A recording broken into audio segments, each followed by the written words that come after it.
Please go ahead. Okay, good afternoon and welcome to the Thursday, November 18, 2021 meeting of the Sunshine Coast Regional District Infrastructure Services Committee. The Sunshine Coast Regional District is on the traditional territories of the Salish and Squamish First Nations. So we have an agenda in front of us. We have one addition to the agenda, an amended agenda, but we have an addition to the amended agenda, which is a verbal update on recent adventures in infrastructure during an emergency. Is there anything else that anybody would like to change or reorder? Just a Director Toth. clarification question. Where is that going to go on our agenda? It will go in between 1 and 2. All right, and I will just add one thing for people's information is that item number 2, the voting is B, D, E, and F, and item number 7, it's A, B, D, E, and F. Those are 2 corrections. So may we move the revised, amended, and changed agenda? Thank you. Moved, seconded, all in favor? Right, and corrected. Okay, and for our infrastructure update, over to GM Rosenboom. Thank you very much, Chair. What I did is I pulled together a couple of slides and videos from sites that were impacted by the storm earlier this week and repairs required. I will show my screen. So first of all, this is Chapman Creek at 76,000 liters a second.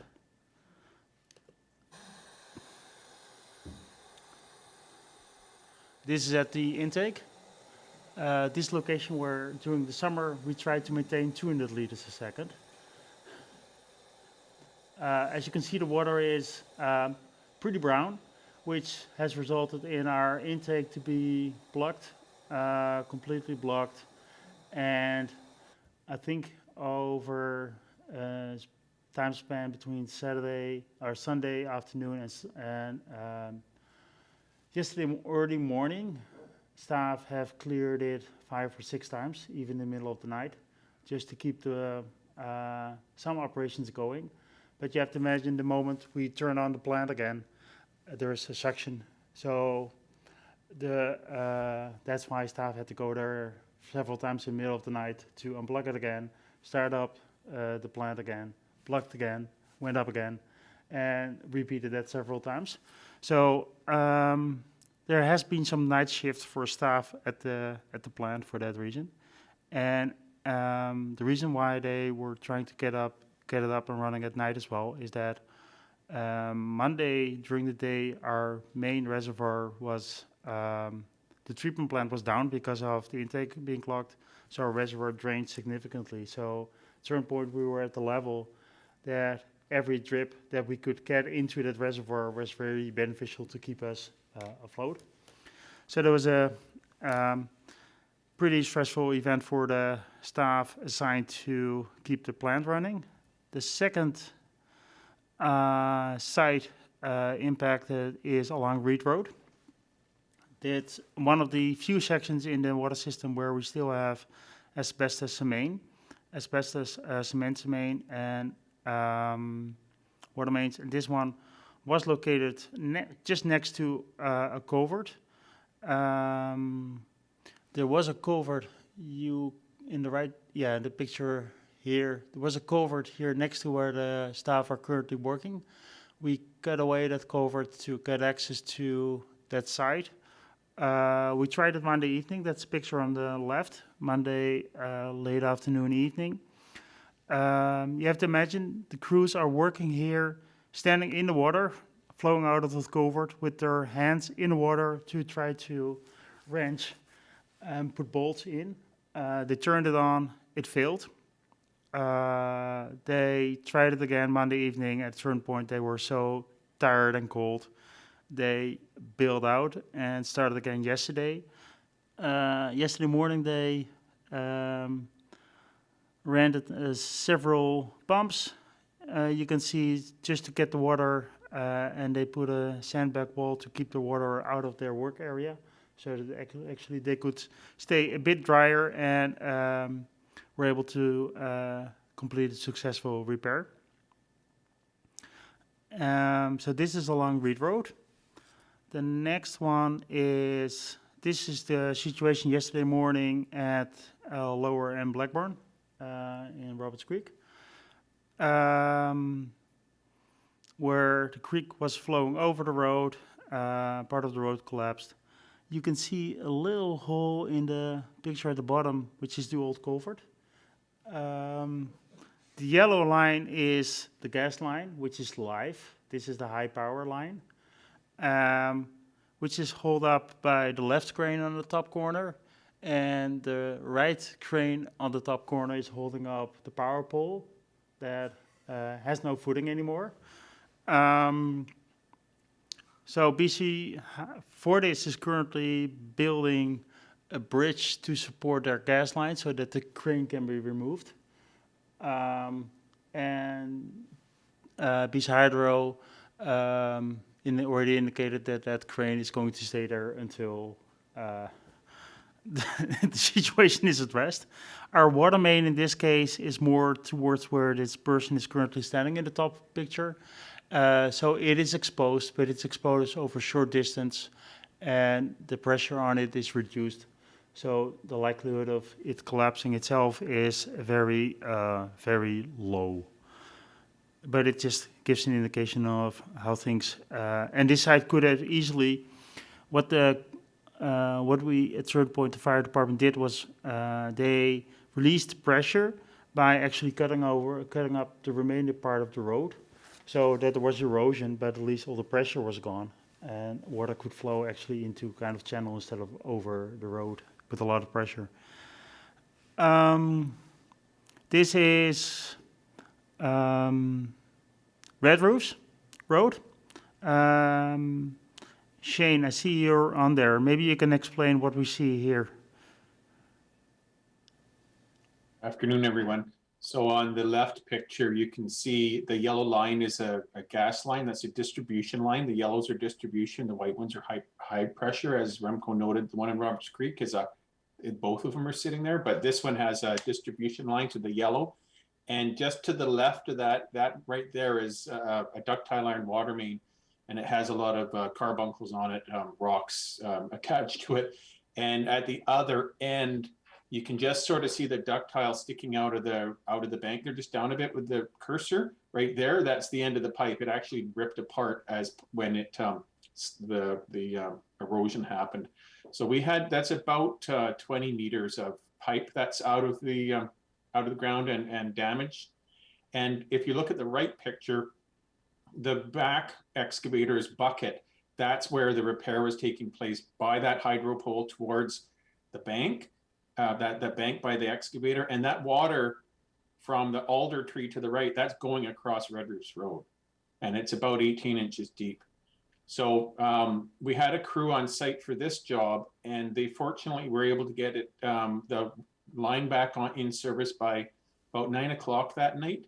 And then that crew, after doing all of this, moved down to our intake to assist with cleaning the intake. So, to the intake. So you can only imagine that some of the staff were slept in 60 hours, 8 hours, and the rest they were working, because besides the issues here at Reed Road and the treatment plant, we also had issues at 6 of our wastewater treatment plants that were overflowing, flooding, and all out of issues, including Merrill Square, Merrill Crescent, Square Bay, Wood Creek, Curran, Lee Bay, and Canoe. So staff were also on site during some of the nights there.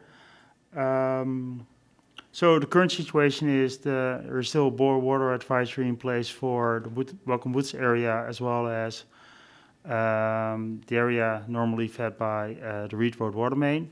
And it has to do that for a period of time, the reservoirs and the mains were empty, and we need to do significant sampling in order for the bore water rate to be lifted by Vancouver Coastal Health.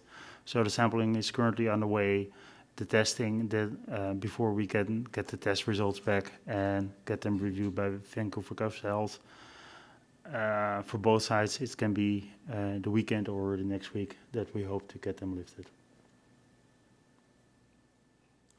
Any questions? Thank you very much. That's pretty impressive. Are there any questions from the assembled directors? Aha, I see Director Hiltz's hand leaping into the air. Thanks, Chair, and yeah, thanks for the presentation. Reservoirs running dry. One reservoir completely dry, like no positive pressure from reservoir onward down. Is that what you ended up with? Yeah, thank you for the question. When the water main break, as a result of the water main break in Red Roofs, our Wood Creek reservoir, Welcome Woods reservoir, completely drained. And it was the same with the reservoir Henry Road and Cemetery Road. And while Welcome Woods area was completely out of water, with some innovative rerouting of water and pumps, we were able to supply most of the area in that normally was supplied by this water main through other means. But some were getting just a little bit lower pressure, but yeah, that's all back up and running again. Thank you. Director Pratt. Just wanted to say huge thank you to the water services team and infrastructure team. This is like some of the pictures in the video are just incredible, and it's insane on the level of damage that water can create as it moves. I think probably watching the video, I think my mouth dropped a little, my jaw just went, whoa, with the Chapman. And I'm wondering if we've seen a lot of erosion on the banks as well, which I can't imagine, but I'm just wondering when we're going to have any idea on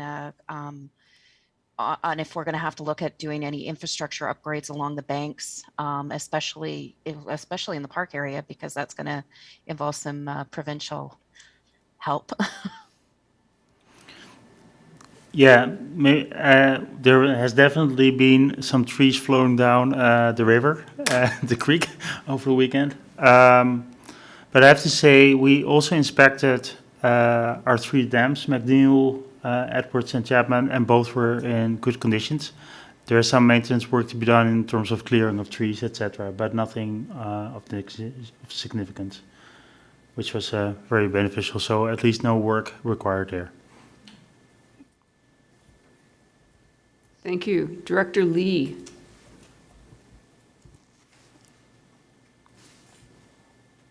I got all the buttons pressed. Just, I guess, a question about my area. Remco, you mentioned Merrill Crescent and Lee Bay. Did they have problems? Yes, they both were overflowing, and so additional pump outs were required. Actually, all the treatment plants I just listed. No, well, good work. I didn't even notice. And I got to admit that it was very impressive, the presentation and the work that the utility crews did. We owe them a big thank you. Thank you very much. I'm going to suggest that we have a debrief on this latest emergency, our 6th EOC activation in less than 2 years, and certainly one of the most dramatic incidents. So I'm looking to our CAO to see when we could have a debrief on the great inundation. We'll look to get a debrief and after action debrief scheduled hopefully in the next couple of weeks once we get through this. Thank you. Mr. Walkie, I see your hand is up. Thank you. I just wanted to add about the utilities crew. I think there's a lot of utility crews throughout British Columbia working their darndest right now.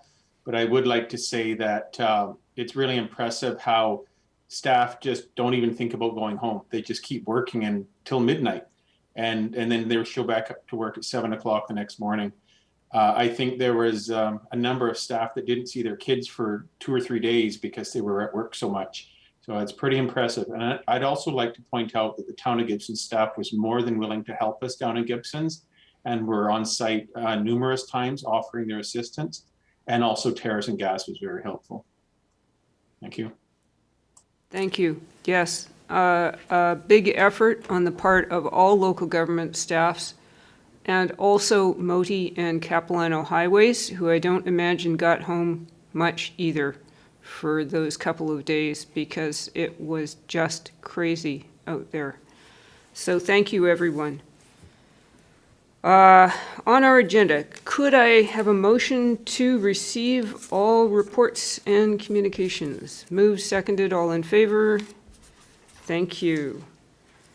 First item up is 2022 refuse collection rate review.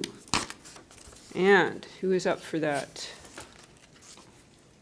I think it's me, Chair. Thank you. Tina. Thank you. So for 2021, refuse collection rates were set for a 3-year period, with rates planned to increase 5% for 2022 and another 3.5% in 2023. An analysis was conducted as part of pre-budget, and due to projected surpluses, it is recommended that the rate increase of 5% for 2022 be deferred. This amendment will be accomplished by using rate stabilization funds that have accumulated over the prior years. This change is expected to be well received by the community due to some service interruptions experienced this year. To date, the SCRD has not received any compensation from the contractor. The proposed static rate for 2022 is due to additional revenues and cost savings, which are being passed on to ratepayers. If approved, the bylaw will come forward to the December 9th board meeting for 3 readings and adoption, and the draft financial plan will be updated accordingly. This will be communicated out as part of the utility billing process, and bills will be distributed in April. Thank you, and staff are available for any questions you might have. So, directors, are there questions? Director Ties.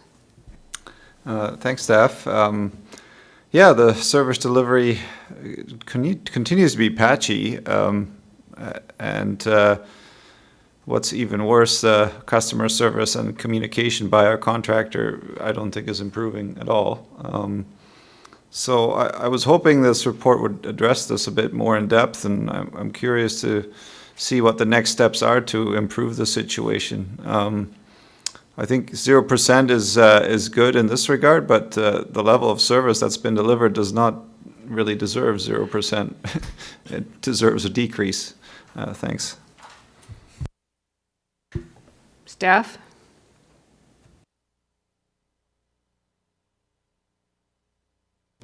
Thank you very much. I will start and then I turn it over to Manager Cooper. I concur that there are still service interruptions, that not everybody's getting the service that they should deserve, and that we want our contract to deliver. So we're non-stop working with them as well. Things might change again in upcoming months. While, for example, District Sea Shield is also going to start their service, expanded service delivery in terms of recycling services.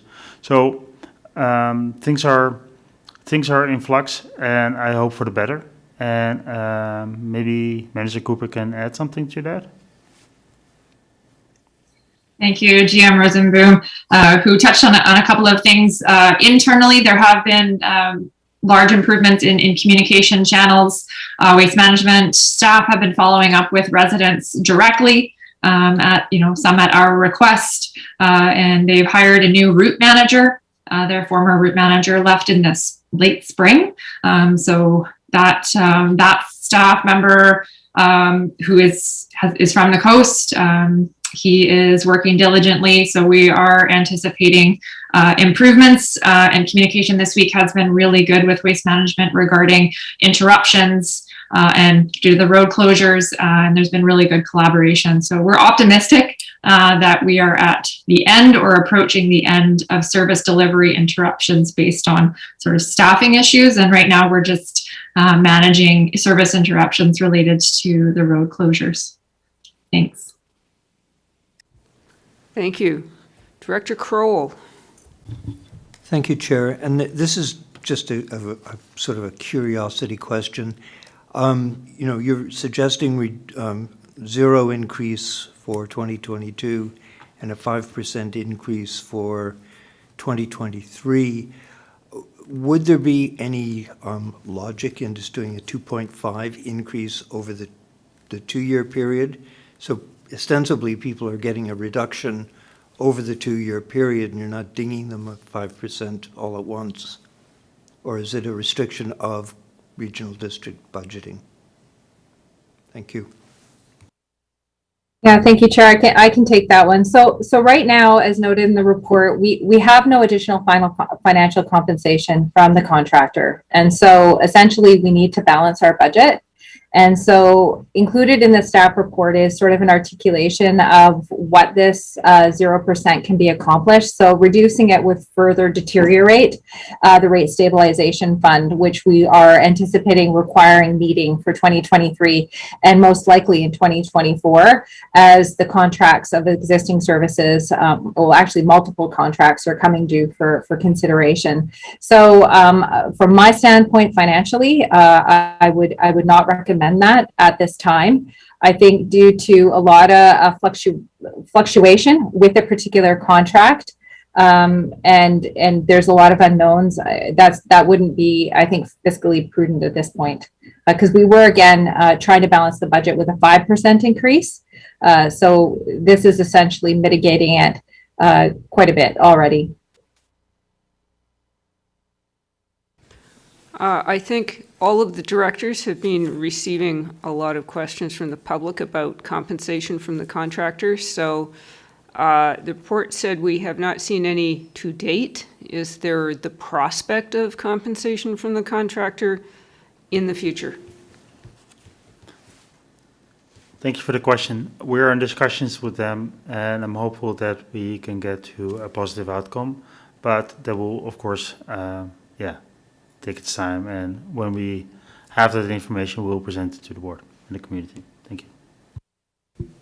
Thank you. In other words, it won't be in time for setting utility rates, which we need to do right now. Gotcha. Do I see any more hands up, like perhaps any motions coming from the assembled, which would be B, D, E, and F? Director Hiltz.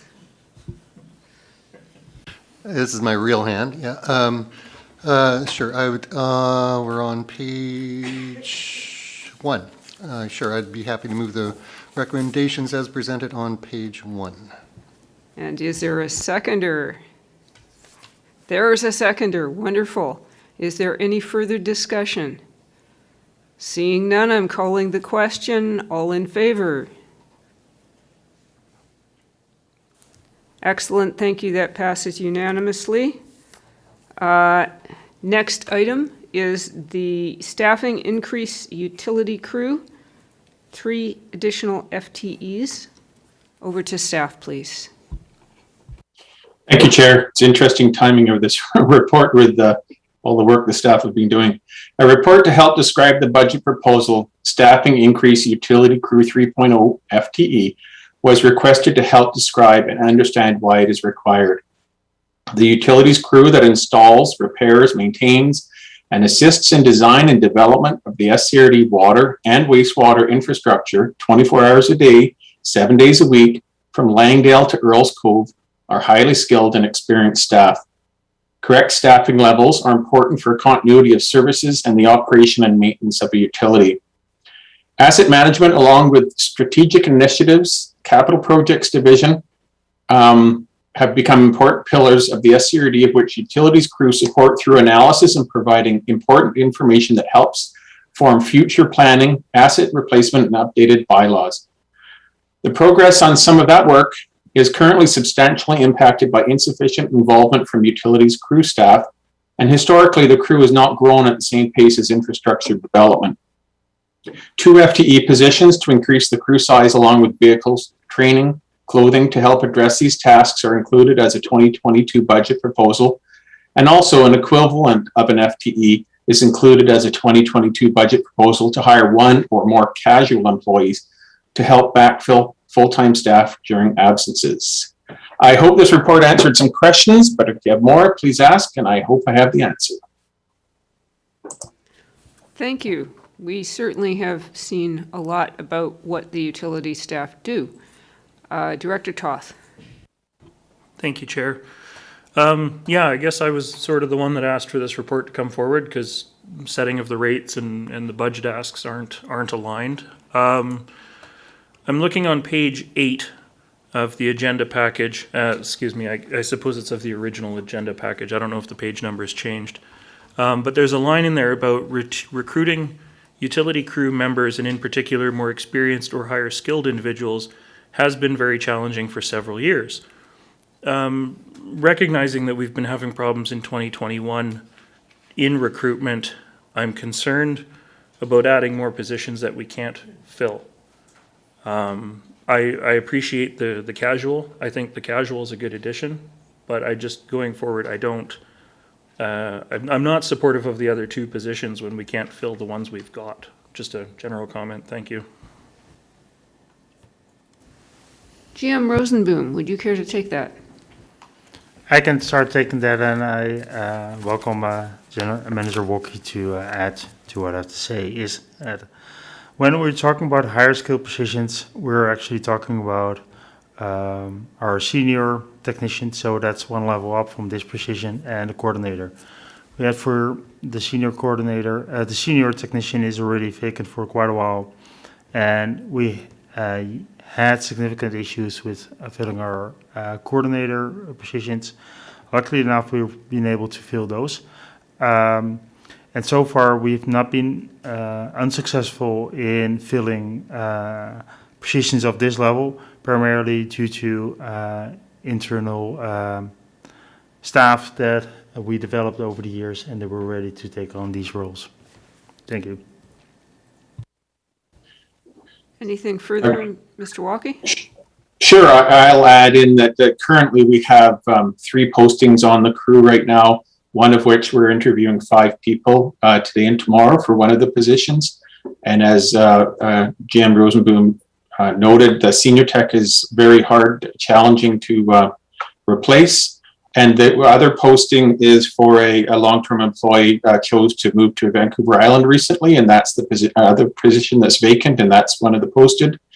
And I'm sure anybody that's affiliated with the district as usual will know how challenging it is to fill those higher level positions. Thank you. Thank you.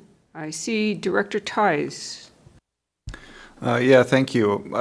I read this report and I echo Director Toth's concerns, but I think we need to support staff as much as we can throughout this period of heavy investment into our infrastructure system.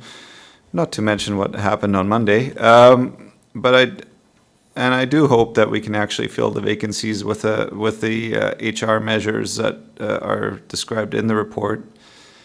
And you know, I think it all comes back to looking into fast tracking affordable housing options for essential workers. And I think if water infrastructure personnel isn't essential, I don't know what is really. So I think they should be added to that list. Thanks.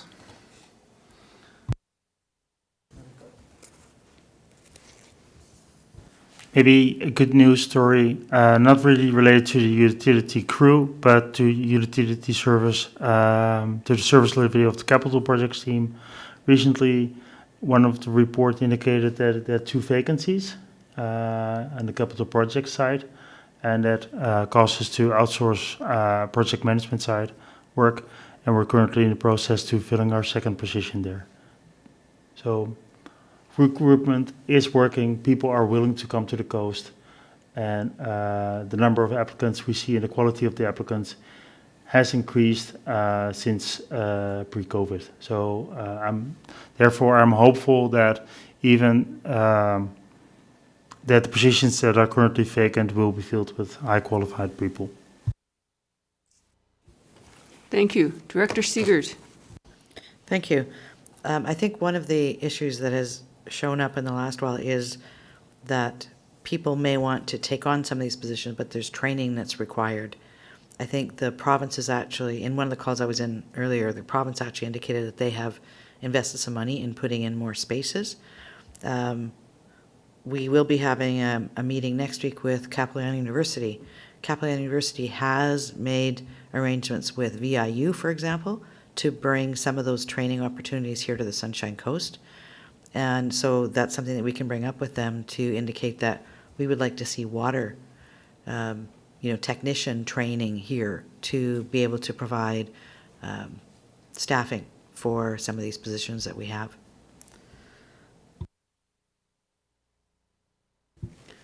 Thank you.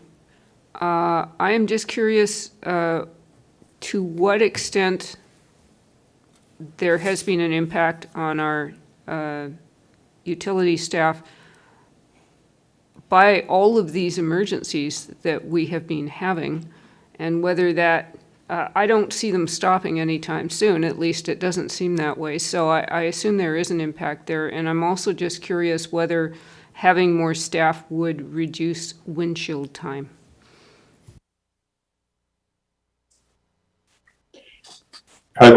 The windshield time, unfortunately, we have a lot of remote locations, and we're improving our SCADA systems every day. We have 2 great staff that are working on that as we speak, and they're always improving it, but unfortunately we do have a long distance to travel. Having more staff, it sure would have helped. Recently, I know this is only this one event, but it's such a good example that the one staff member the other night, I finally said, "You've got to go home. You're exhausted. We could do with you here, but you've got to go home." That's what it was getting at, and I think that's because we have a few vacancies, but also because we need more staff. Maybe in addition to that, additional staff, it's included in the report. When staff are currently working overtime, they have as per our collective agreement, the option to or take time off, extra time off, or to get their overtime pay being paid out.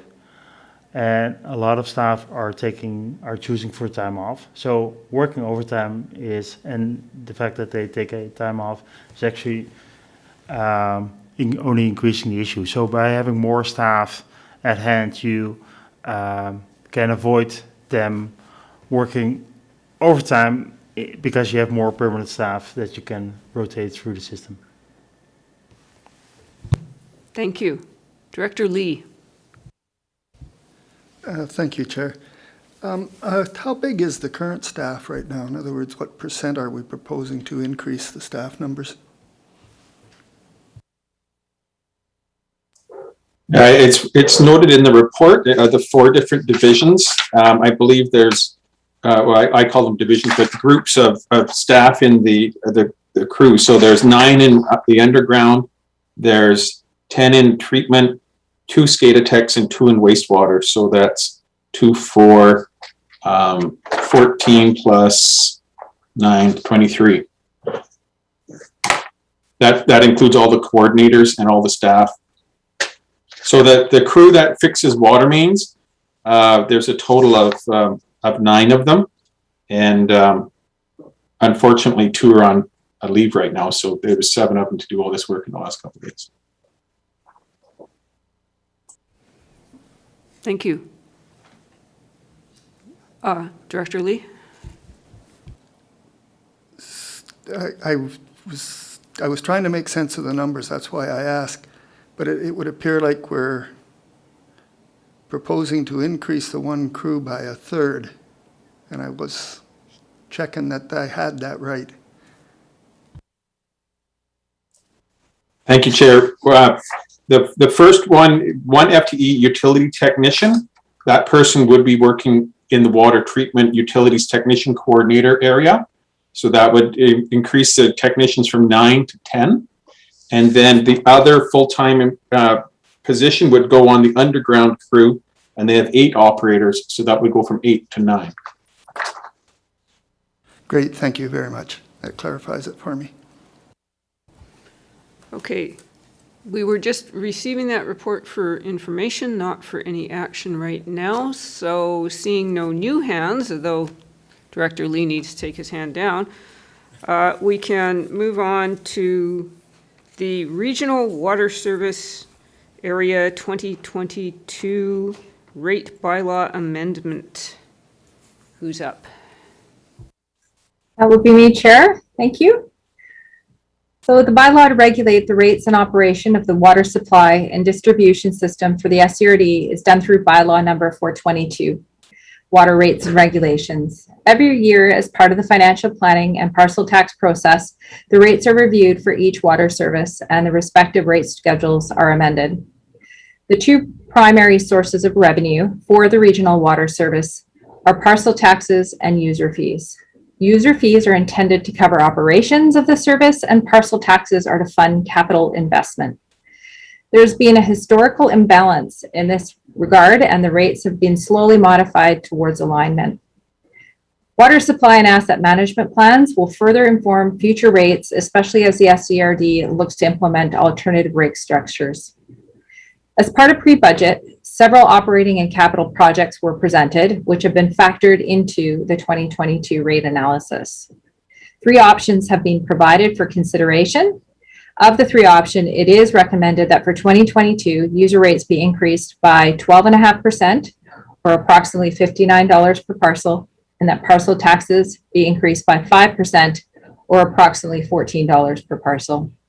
This would result in an overall rate increase of 9.63%, or $73 per parcel.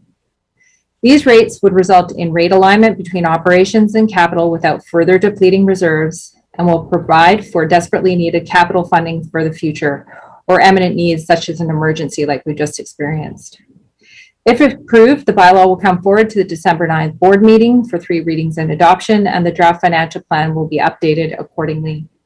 This will be communicated as part of the utility billing process, bills, some of the budget communication and engagement sessions that we're having, and will be then distributed in April with utility bills. Thank you, and staff are available for any questions you may have. Thank you, and I see hands going up. Director Ties.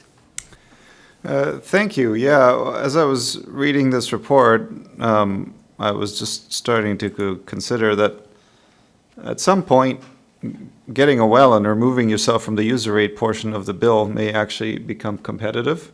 So that's something that we do have to keep in mind as costs keep rising. And to some extent, this is where parcel taxes are a little bit controversial, because now you've got people paying parcel taxes on an infrastructure they no longer want because they've put in a well. But I do think it is crucial that we have a somewhat stabilized rate by the time we move to volume-based metering, so that we have a predictable number to work with per volume unit. And so I think otherwise the cost increases will actually be blamed on meters. And so I'm not opposed to these increases at this point in time. Thank you. Director Toth. Thank you, Chair. I totally understand where Director Ties is coming from, and it does make sense to get to a stabilized point before we look at the meter rates. But we are still looking at a 12.5% increase to the user fees without any more water to actually show for it yet. The community's been fairly patient with us, but I think that patience is worn thin. I'm not supportive of us raising rates another 12.5% and 5, 10%, whatever number you want to use. until after we have things like Church Road and our meters and the leak detection online. So the one thing that I did notice missing from this report is any sort of future estimation of what the rates might look like. When we look at our wastewater items later on in the report, we do have a forecast out a number of years, but we don't have that for the regional water service. And I recognize that a lot can change, but I'm wondering if staff have estimates at this time on what the impact of the Church Road borrowing and the water meter borrowing, what impact those are going to have on our rates for 2023. Thank you. Thank you. And I see Ms. Perot has her hand up. Yeah, if I could answer as far as projecting the future rates, I think that is what we are working towards trying to establish at this point, and that is part of what was mentioned later on the report as other items to consider, which is our asset management plans, really, which are our service level plans, as well as our water sourcing policies. So both of those, in context or in comparison to the wastewater plants, is those particular plans have been established for the wastewater plants. And so we know exactly what type of preventative maintenance programs that we need, future capital replacements in those particular services. And so we can therefore, even staffing levels. So that's what we're currently engaged in doing for the water utility services. And so we don't have robust enough information because we have diverged so much from the 2013 Comprehensive Regional Water Plan, which was actually factoring in or could actually estimate with some of those rates. We also don't have any policy level decisions related to what type of reserve balances that we want to have in these particular functions. And so that is, I think, also mentioned in here. So right now, based on this recommended increase, our operating reserves would be less than 2 million at the end of the year. And that is taking into account the very large surplus that we're anticipating for this year because of multiple staff vacancies. So I'm just going to say that in a size of infrastructure is very little. Like, I'm trying to use some examples. If we have to pay for things like the siphon, so Edwards Lake siphon, those types of things, that's a few $100,000. And so, we also don't know what EMBC is going to pay towards all of these particular repairs either. So there is a little bit of uncertainty here. So I think, less than 2 million in this size of service is very, very modest, if not a little alarmingly low. Because, first account, we're probably looking at, anywhere from 250 to, $500 million worth of replacement values for this particular service, a lot of which is aging. So capital reserves also are just at, I think, a modest $5 million. Any capital replacement that is quite minimal as well. So to answer the question about forecasting rates, that is what we're working towards. That is part of what is on the directive, is for us to look at alternative sources. So that process is underway because we understand all of this information is going to be essential in us determining volumetric rates. It's going to be critical, and that's what we want to work towards, is rate stabilization and forecasting, so people know what they can anticipate in a 2, 3, 5-year horizon. Thank you. Director Hiltz. Thanks, Chair. I am supportive of the increases. The alternative is an unhealthy reserve balance, which we have in the refuge collection, but we don't have a healthy balance in this, so I'm supportive of continuing on to build up that reserve.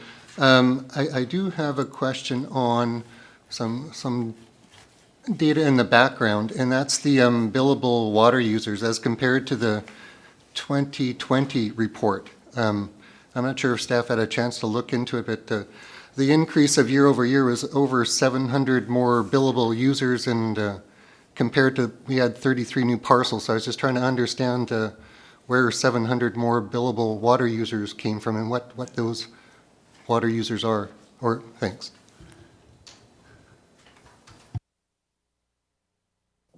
So what I can say is that we did do another review with our map, so our billing system. So part of it over last year and the prior year, those may not have been verified. And so we did a deeper dive this year to verify some of those figures. So they might be cumulative over a couple of years. You know, a lot of them might be multi-unit dwellings, etc. But we have had quite a bit more growth over the last couple of years. So I think it's actually an accumulation, not year over year, but a couple of years. Okay, I'm going to jump in here. I think the staff recommendations are prudent and sensible. However, that said, I'm not sure the public is feeling very sensible. I think it's going to be a very hard sell to raise water rates before we can deliver more water. And it's, I realize that if, for instance, you build a house, you have to put out a great deal of money before you can actually move into that house.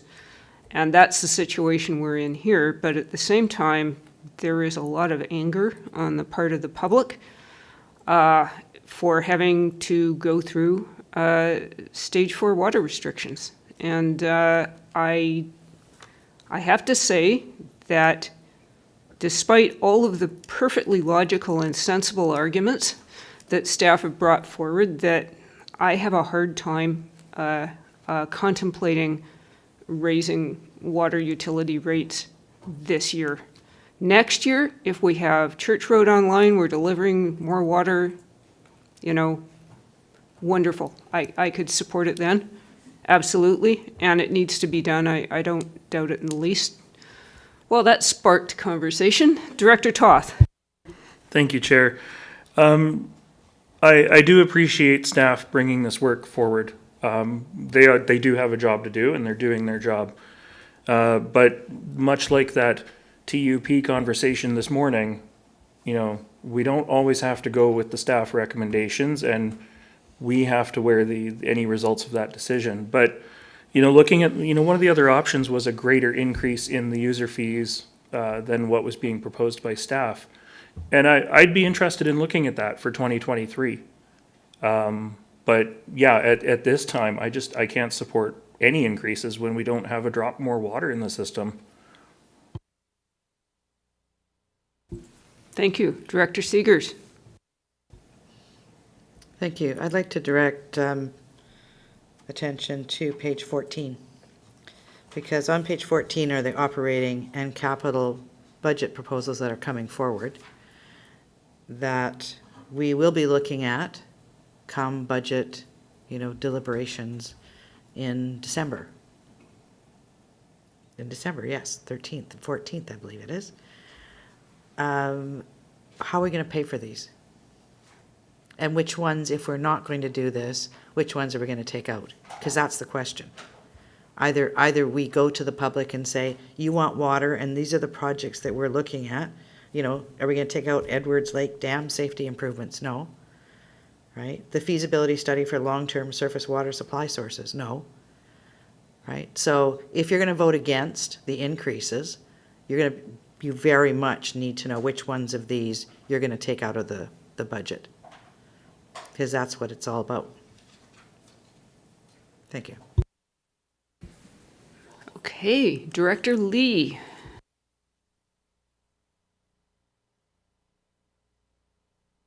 I'm going to lower my hand first. There. I very interested in, first of all, I'd like to say that the report is extremely clear, and it's got all the elements for us to look at, including the reserve levels and the history and the reasons. And so this kind of report, I have to say, is very well done. It makes the choices clear on what we got to do here, because it's all in front of us. The one thing I wanted to point out is that the user fee increase is, in effect, an increase of parcel tax. because we've been using the user fees to supplement the capital. So that the 10% is kind of hidden. But again, it was clear. There's definitely some decisions that aren't mine to be made. I just wanted to point that out and say that, though, that the report I thought was great. And there's one error that I should point out, and that is on page 15. It says that it dates back to 2013 when it's actually 2017. But anyways, thank you. Thank you. Enjoy our decisions while you can. Yours are coming. Director Ties. Yeah, I just want to add, or once again point out, the capital reserves and the operating reserves. And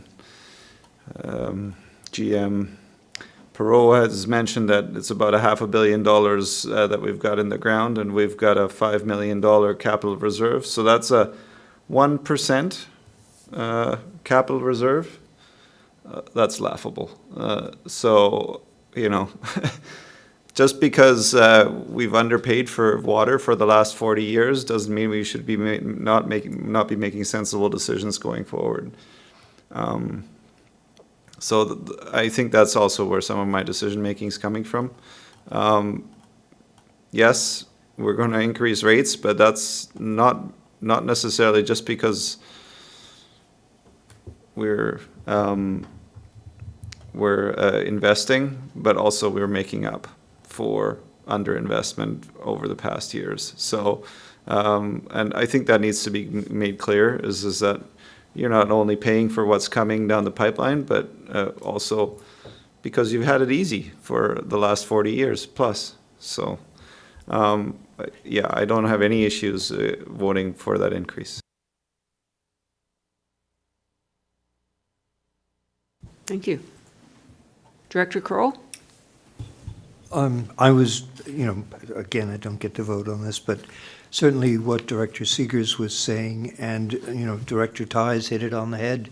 It's been a very cheap ride for a long time. And, you look at some of the projected costs that are coming online, sooner or later, you're going to get slammed. So I think small pills are easier to swallow than a great big huge one. In Gibson's, we have been, over the past few years, increasing water and sewage by 5% because we're trying to make it a paying utility every year, right? And, we're in a position now that the utility is paying for itself. We've got some fairly decent reserves, but, catch-up is painful. And, but I think, there's the argument, give us more water and we'll happily pay for it. But you've been having the water, and getting it at a very reasonable rate. So, it's, it's, people don't like increases, but that's a reality. Thank you. Am I seeing anything that looks like a motion out here anywhere? Director Seegers. Thank you. I'll move the recommendations as on page 13. And I see a seconder. I see 3 seconders. That's pretty good. Any further debate? All right. All those in favor of the motion on the floor? Any opposed? One opposed. Do you wish that recorded? Yes, please. Thank you. So that passes. Well, that was fun. And next we go to South Pender Harbor. And I believe that would be Ms. Perot again. Thank you, Chair. So for the South Pender Harbor Water Service, Bylaw 422 also regulates the rates in operation of which is reviewed annually. The 2 primary sources of revenue for South Pender are also parcel taxes and user fees. So again, user fees are intended to cover operations of the service, and parcel tax are to fund capital investments. As noted with the Regional Water Service, there has been historical imbalance in this regard, and the rates have slowly been modified toward alignment I believe Director Lee did mention that, and that is partially why some of the user fees look to be increasing marginally higher. So in consideration of the rates for 2022, the current state of infrastructure will require substantial investment, primarily in the distribution system to bring it up to current day standards and reduce the daily maintenance cost of the service. Water supply and asset management plans will further inform future rates, especially as the SERD looks to implement alternative rate structures, such as volumetric metering. As part of the pre-budget, several operating and capital projects were presented, which have been factored into the rates, and also noted that the proposal for water main replacements planned for South Pender for 2022 are recommending the use of $455,000 of the Area A gas tax allotment. This will significantly benefit the service area and the ratepayers in reducing their rates. 3 rate options have been provided for consideration for the South Pender water service. Of the 3 options, it is recommended that for 2022, user rates be increased by 10% or $61 per parcel, and that parcel taxes be increased by 10% as well for approximately $35 per parcel. This would result in an overall rate increase of 10% or $96 per parcel. These rates would result in alignment between operations and capital without further depleting reserves, and will provide for desperately needed capital infrastructure and replacement for the service. If approved, again, these bylaws would come forward at December 9th in time for adoption and included in the financial plan, with communication plans coming as part of budget and the utility billing process. Thank you, and staff are available for any questions you may have. Thank you. And I'm looking over at Director Lee to see if he has any questions.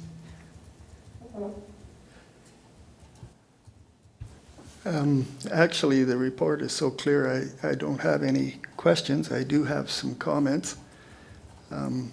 We have had increases of around 20% for the 2 previous years.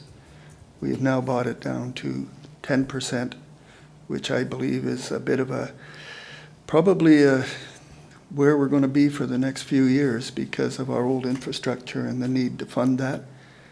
And this year, I believe we were where we need to be. We could be doing more on the infrastructure replacement. I'm not exactly sure about whether the reserves are right or not. I'd look forward to more policy on what level reserves should be. I'm thinking of a % of yearly operations and a % of your infrastructure in the ground. But because that information, we aren't there yet. I believe that staff's recommendations on page 19, I'd like to make a motion to accept the recommendations as made. Thank you. Do I see a seconder? Yes, I see a seconder. Is there any further discussion on this item? Director Toth. Thank you. I know this is your area, Director Lee, but because it's voting all, because of the items that are within the list that I opposed in the previous report, I'm going to be voting against this. It's nothing personal. Thank you. Director Hiltz. Chair, it's not directly about the motion. It's a question of follow-up for Director Lee, so we could do it after the vote, if that's all right. Sure. Okay. Director Lee.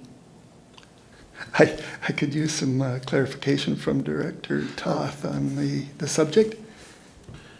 Well, because I voted against the regional water service rates, and Director Seegers had asked, well, what items would you take out? I look at that list and I know what items I would take out, and part of them are funded by the North and South Pender water system as well. So if I would vote to take them out in the regional water system, I should be voting to take them out in the North and South water systems as well. So that's all. Which ones are that? If you don't mind, I'm just curious. Honestly, I mean, I would be perfectly fine with deferring the long-term surface water study to a future year when we know that we've got the current water problem under wraps. I've got issues with the staffing that are being proposed. There's 2 of them, number 5 and number 6, that are proposed within the operating. Yeah, there you go. I'm going to leave it there for now. Great, thank you. Okay, seeing no further hands up, I think it's time to call the question. All those in favor? All those opposed? And you would like that recorded? It's actually not necessary for this since it's not my service. Director Toth. Okay, thank you very much. And Director Hiltz, you had a question or comment? Yeah, following up on the desirability of having a healthy reserves based on the service. And if CFO had anything, it's desirable, it's being worked on. And is the intent of staff to do kind of a service at a time? Because right now it's a one-off basis. We going, is the service healthy or unhealthy or desperately needing help? So how do we move away from the one-offs to something more comprehensive? And where is the regional district in getting to that point? If I could, Chair. Yeah, thank you for the question. We are working really hard as a team to work toward getting that information out to the board and to the public. We are about 80% in gathering some of the information. So part of this requires the subject matter experts. And as you heard today, over this particular year, we've been really challenged. And so this work has been delayed, and it's absolutely by no one's fault, not pointing any fingers, but of course it's most certainly just that's the reason why it's been delayed. So we had hoped to bring it this year. That was on our work plan, was to bring it at the fall as part of this, but we were unable to get through the finish line. So we are going to give, definitely it's on our work plan to bring it forward for next year. So as part of that, we most certainly would be making some recommendations on some funding policy decisions. And as a result, some types of policy decisions can be made related to the reserves and some targets that you can potentially work towards for the current infrastructure. Again, so it would only be focusing on current infrastructure, not necessarily on future capital requirements at this point. That would be the next phase. So again, that work is including all three water utility services, I might add. So we're getting there. We're making some headway, small steps. Thank you very much. Director Seegers. Thank you. This is also a conversation we're having in the District of Sechelt around infrastructure. And what we recognize there is that in most cases, the numbers that we are saying we need for capital replacement, infrastructure replacement, is an accounting number. It actually is something, we put the asset into our financial system, and we've depreciated over the years. This is how much we're depreciating it based on what we're allowed to do by legislation. And so this is how much money we need each year to replace our infrastructure. We have no idea. And I think we're in the same boat here at the regional district. What we're looking at now, these numbers, when we're talking, we need this much for capital replacement, we have no idea. We don't know the state of the pipes in the ground. That's the information that we need to find out. And I think we're going to find out that we're underestimating the value and that we actually need way more than what we've got.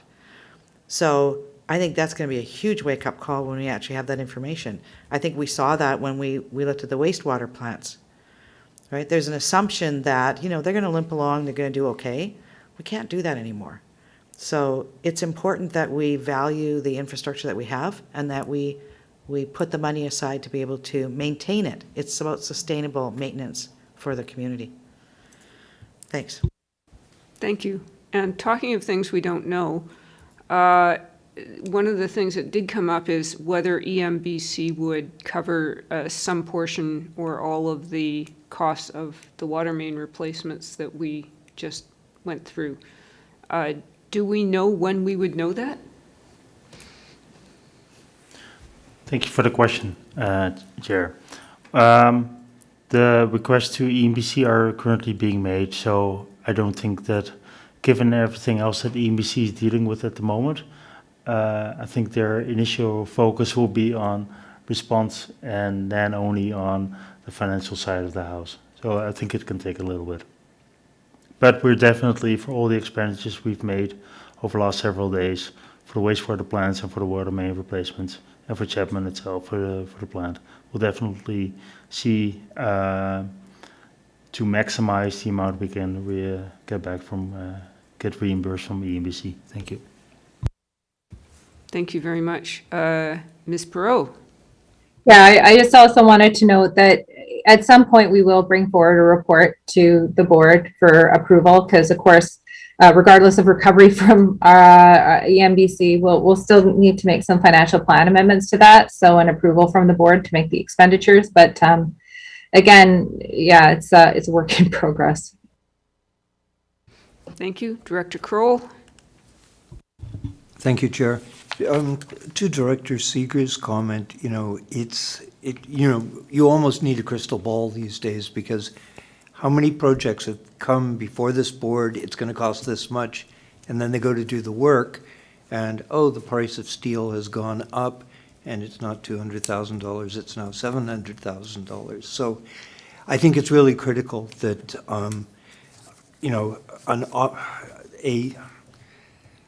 an aggressive approach be taken to, create strong reserves.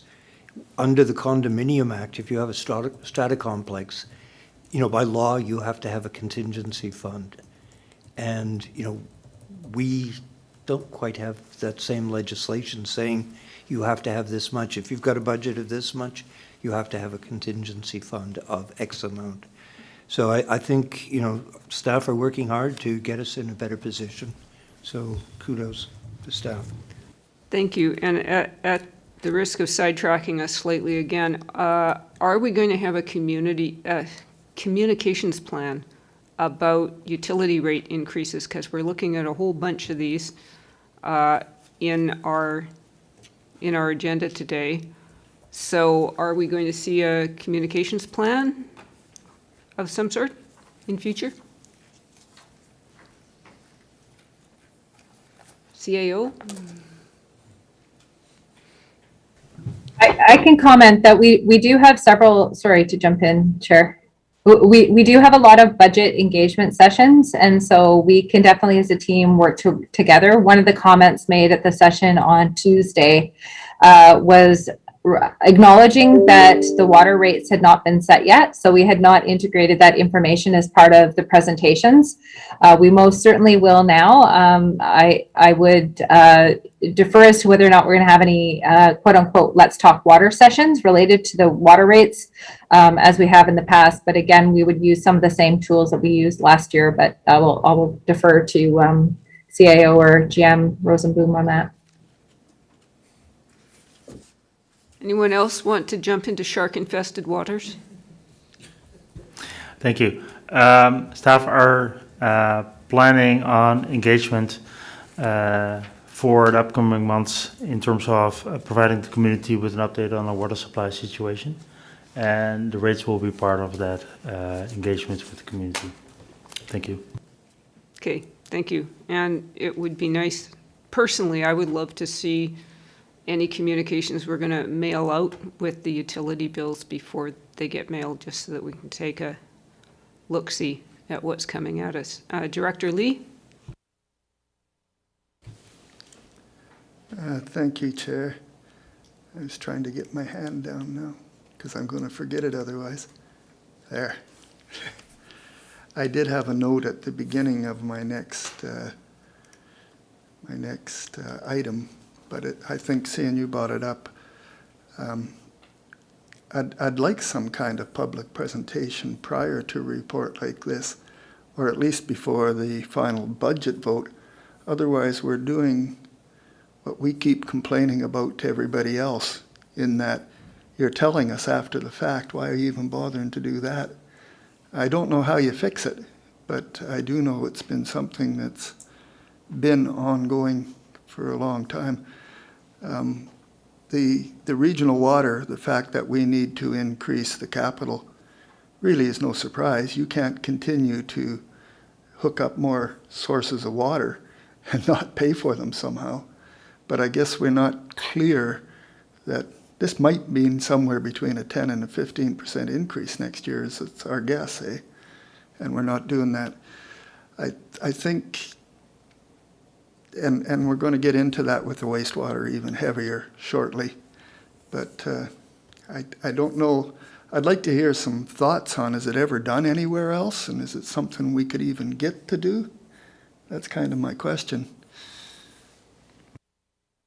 Perhaps that is a subject that we could discuss when we hit budget, which we're coming up on pretty soon, is the consultation piece, meaningful consultation piece.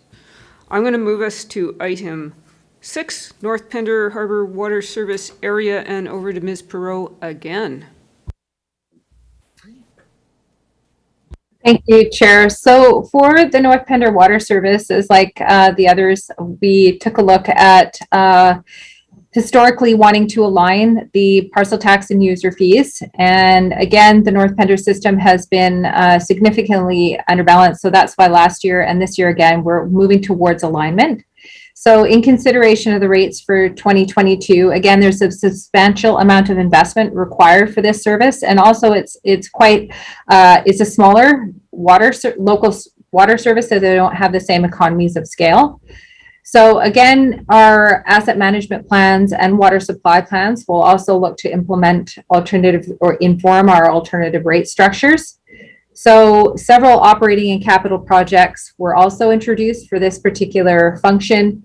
And we are actually looking to use $680,000 of the Area A gas tax allotment for mains replacement for the North Pender water system, which will go a long way towards reducing the rate structure. There's still a significant amount of mains replacement that are required for that service and other types of capital improvements to the system.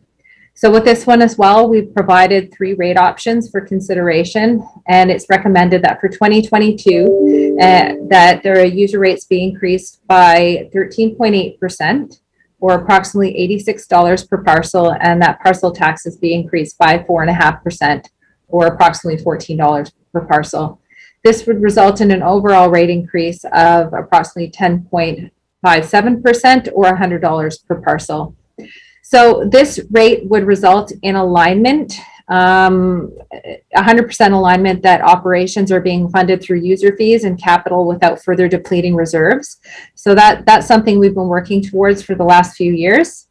And it would also provide for some contributions to the reserve, although modest, but would make some improvements there.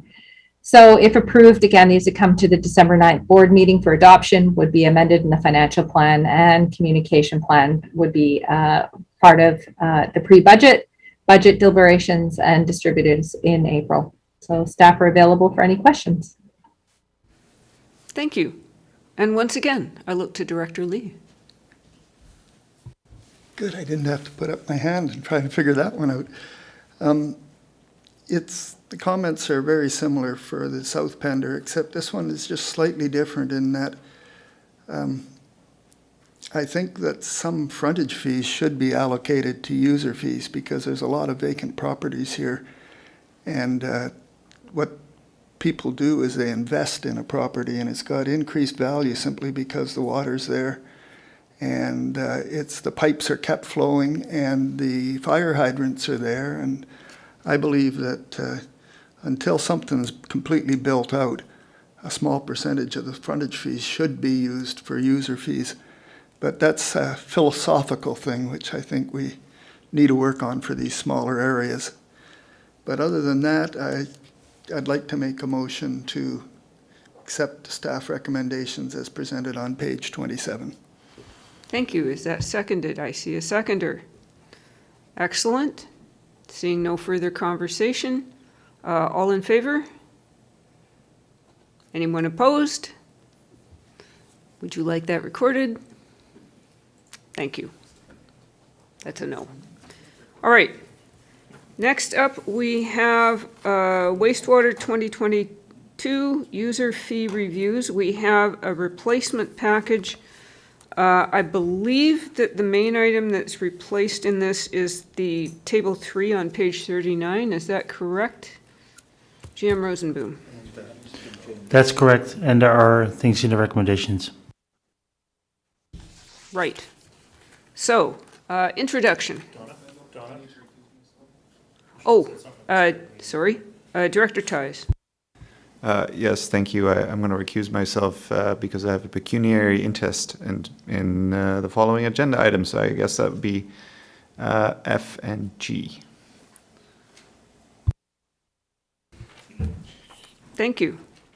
So, I believe this is over to Mr. Walkie. Yes, thank you. We're going to give Ms. Perot a break on her introductions. So an annual review of your operations and maintenance budgets for all 15 wastewater services has been conducted. Projected budgets for 2021 were based on a full provision of utility staff. However, due to vacancies as well as unanticipated leave, there was a noticeable reduction in maintenance and operational projects, resulting in some of the variances. For Merrill Crescent, it is recommended to increase the user fee so the annual operating budget is increased and the minimum operating reserves level is reached within the next 5 years. This unfortunately would require a $285 increase in user fees for 2022. It is also recommended to set the rates for all systems for 2022, 2023, and 2024. In doing so would provide certainty to the users of the systems and would reduce the administrative workload associated with recommending user fees annually. In support of the long-term sustainable funding, a 1.5% user fee increase is recommended for the remainder of the systems other than Merrill Crescent for 2022, and a 3% increase is recommended for all systems for 2023 and 2024. Now, due to several of these facilities having relatively small budgets and that work on these facilities is ongoing, and given the time frame of the drafting of this report, these values may vary by the end of the year. And an asterisk to that is, for example, Merrill Crescent, Square Bay, and Kern Road were all impacted by the recent flooding and incurred costs which could be up to potentially, say, $10,000 for a couple of the plants. Thank you. Thank you. I'm just going to ask a quick question. Would any of that potentially be covered by EMBC? Thank you for the question. We'll see if we can get it recovered, but there's no certainty if they will cover 100%, if any. Thank you. Okay, over to Director Pratt. Thank you, Chair. So the comments I'm going to make are also going to lead into the next report as well. I've received a numerous amount of communication, as have all directors, regarding our wastewater treatment facilities between user fees and frontage fees, and there's a few good things that I want to highlight here. I want to highlight that appreciate having the three-year rate structure set out for residents to see ahead of time, and I respect the sustainable investment and the maintenance going forward for all of these items, and I so respect the amount of work that staff has put into this. However, I am going to have to vote against any rate increases either for user fees or for frontage fees this year, and I'm basing that on my conscience and on my word. And I had promised and had made a motion to the effect that we would be doing community engagement and communication around these before we pass these fees this fall going into this. And so in good conscience for my community, I will be voting against all user fee rate increases as well as frontage rate increases. Thank you. Okay, what I'm going to suggest that we do is what we did last year, is that we go through these individually and vote on each service. So, but before we go there, I just had a question about the commercial user fees. Not being fully acquainted with all of these systems. I'm assuming that the Secret Cove Marina is on the Secret Cove wastewater system, but I don't actually know Painted Boat. Are they on that same one, or are they on a different one? They're on the same one, Painted Boat. Okay. And so I guess my question is, what is the rationale for the rates that commercial users pay? How are they set? Are they 25% higher than residential rates, or did we flip a coin, or how do we set them?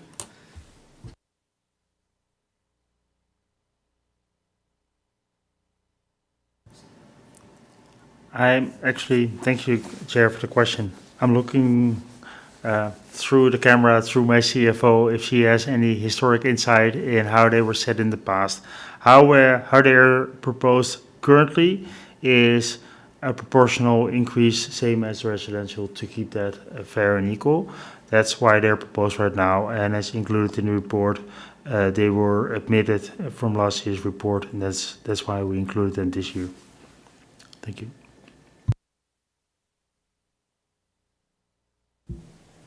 Thank you. Director Pratt? Does Jolly Roger not have a commercial entity as well? I know it's not operating right now, but there is a commercial entity at the Jolly Roger site. So I'm just wondering if the property owner for that place was also being charged a commercial rate. Thank you, Chair. I'm not sure. I don't think the restaurant has run for a number of years, and the store down below has run for a number of years either, as far as I know. So okay, that's probably why there's no commercial rate. What about the marina, though? The marina is operational. I don't know if the marina has wastewater in the ocean pumping up to it. The store used to, and the restaurant used to, or has a connection, but it hasn't been used as a restaurant in many years. Okay, thank you. That makes sense. Okay, thank you. I'm going to work backwards by area through here. So first, Langdale, Director Tice. Sorry. I'm okay with that. Okay, then next is me with Wood Creek and Sunnyside, and I'm fine with the proposed fees. And incidentally, I do appreciate setting them 3 years out. I think that's a really good idea. So next we have Roberts Creek, and that's rather awkward. Sorry, could we potentially, finish the others, do the commercial, and then bring Director Ties back in the room? What a good idea. All right, next we are Area B, and you're going to have to remind me, Director Pratt, which ones. So for Area B, it'll be 2021 levels. Yes, but which ones are yours? Oh, sorry. Let me tell you. Jolly Roger, Secret Cove, Square Bay, and Curran Road. Thank you very much. And over to Director Lee.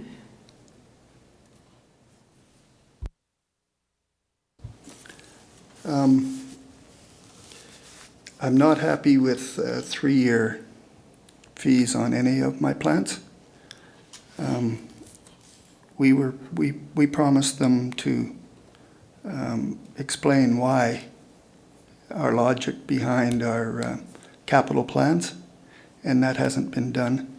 I agree very much with the communications that Director Pratt's people have been forwarding for most of my plants. Now, there is some that I'm okay with, because there's been a study done on some of mine, and it was explained in that study, the capital and how to fund it, and it's short term. So I have to talk about each plant when I'm doing this. I really question why we haven't got a report on each plant with all the information consolidated under that plant, very similar to what our water supply are done. So you've got your reserves, you've got everything under one, the projects that are planned, and you can send that to the users and they can understand. I spent a day and a half trying to figure out each plant because each plant's different. And I finally threw my hands up because I couldn't sort it into the plant. And so I don't feel that the reports are appropriate. They should, each one is a unique service with unique characteristics, and you can't paint them with one color. And I think all our plants are like that, by the way. I think we should all be asking for the same thing. And so now I've got questions about how did the reserves build up? What's the yearly cost? Are we hit the level of reserves? And so should user fees drop because we don't need to build the reserve up anymore? I can't answer those questions with the information that's been presented to me. So I'm going on faith, and I have lots of faith, but I should be able to explain to the users, and I can't. And I can't say, trust me, because it doesn't work so good. So I don't know where to go from this. I could try each plant if we have to set the rates now. We do, I think, need to move forward with setting the rates at this point. You might want to say that you want to come back in 1 year, and so just vote a rate increase just for this year. I'm going to have to do that. That's what I will do then. Okay, can you tell us which ones you're okay with, and then we'll assume that you don't like the rest?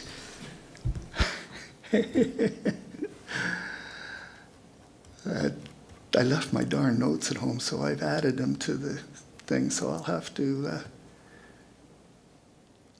go down. Flip up page 35, it actually has the 20 and 21 numbers. Yeah, I'm most concerned.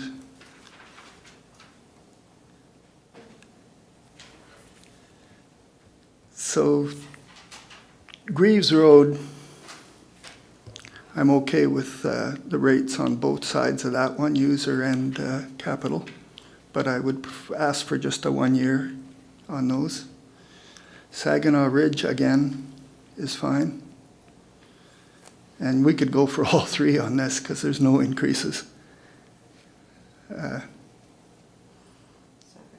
it's going to increase. Yeah. Just a sec, I got to get, can I talk about both user and capital? I would really prefer you don't, because then I'd have to put more pages out on this table. Okay, let me back up. Hang on.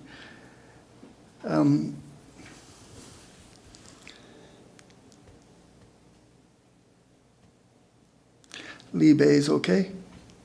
All 3 years? All 3 years? Yep. Did you say you were good for all 3 years for Greaves? Yep. That's for user fees only. Yes.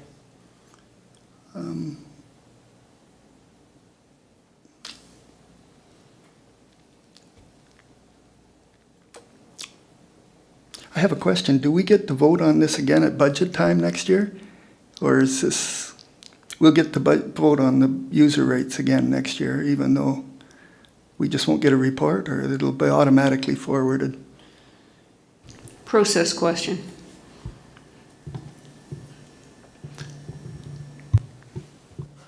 You take it. Yeah, if you approve a rate structure, so like the refuse collection rate, we wouldn't bring anything forward. The bylaw would be amended accordingly. And so there wouldn't be a decision report coming to alter the user rates or frontage fees if multi-year rates were presented. If there was a motion passed for us to review it, contrary to what is being proposed, then staff would have to be directed to do that. Otherwise, the rates and the utility bills would be set accordingly. Okay, 1 year only, 2022 for all of them, for Greaves, all of mine, Greaves, Libe, Canoe,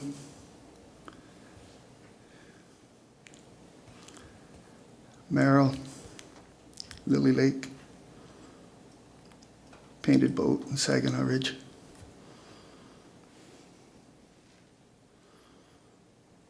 So I can see two possible ways to do this. One would be to vote them through for 3 years and then have a motion next year to bring them back for review prematurely. Or we can just do this, some of them for 3 years and some of them not. There's another option as well, potentially. I think we're kind of loud here. Is that we vote 1 year now, but don't wait till December or November.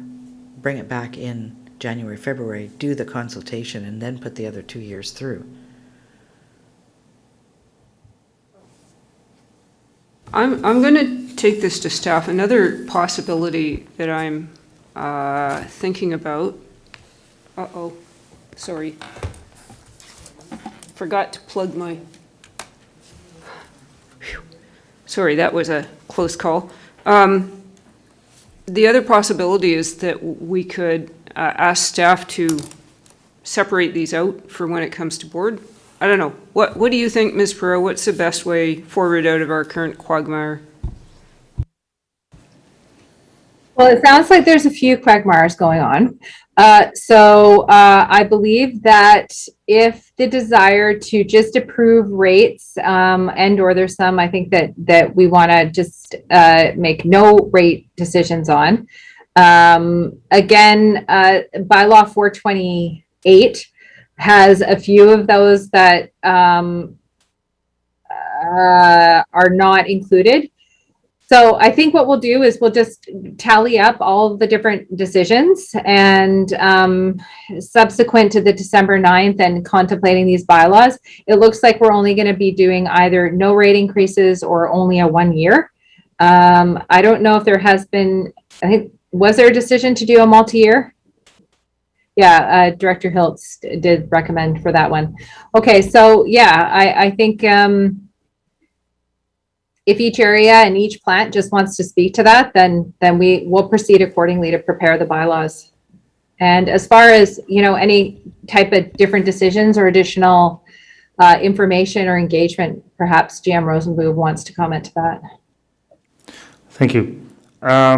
Staff, well, interesting word is, I think the sound is now really turned on. So I think that's what's causing. IT, can you lower the sound a little bit in the boardroom? Because that's causing the, yes, this is better already. Thank you. Staff can, as the CFO indicated, we can do splits between projects, but between the services, but also just like we did with the refuse collection. If we see a need, a benefit for the community from a financial point of view to bring something forward next year, even though there is a 3-year rate set, we'll of course do that. And that can be also based on outreach we are planning to do next year. I think that within the strategic initiatives team, there is some capacity for next year to do some outreach that we were not able to do this year. So within the next year, I hope to be able to do the outreach that we were proposed to do this year. And if that can result in, if that could give ground to any rate increases or changes in the rate increase proposed for 2022, we'll bring this forward. Thank you. Thank you. I'm still working my way out of my, I think, self-induced quagmire here. Personally, from the standpoint of my wastewater plants, I am happy with the user fees for 3 years, setting them for 3 years, but not the frontage fees. because of the lack of consultation that's gone on, and the frontage fees are very substantial. So, we went through, where I'm at the moment is that Langdale, Wood Creek, and Sunnyside were approved for 3 years at, or we would move them for 3 years at the rates recommended.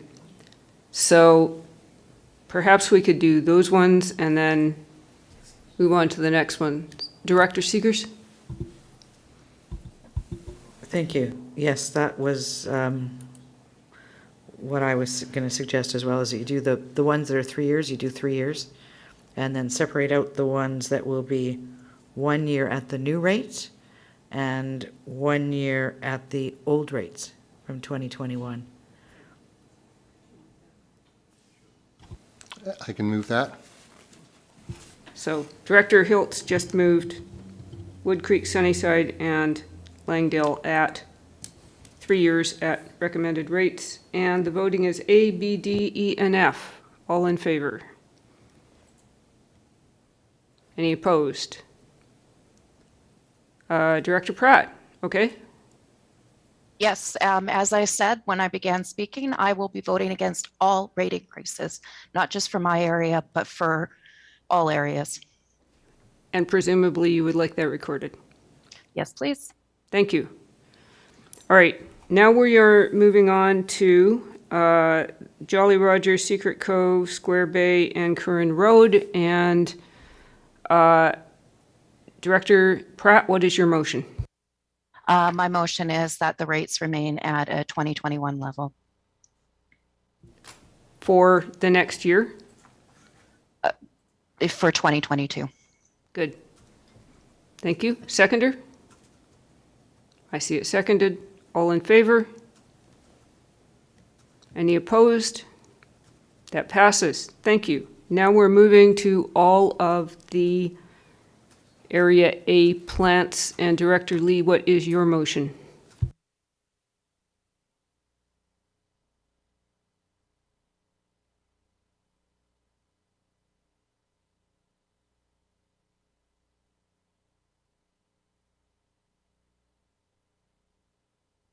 My motion is to set the 2022 rates only as per staff's recommendation.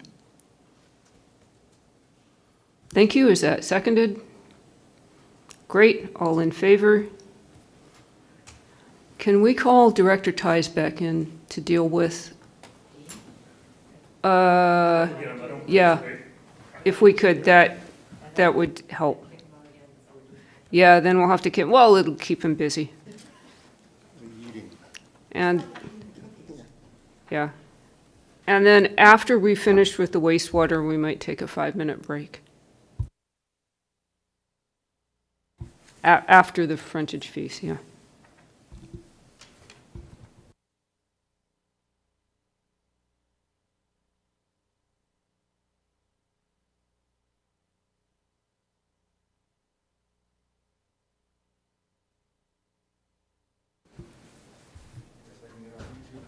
Yeah.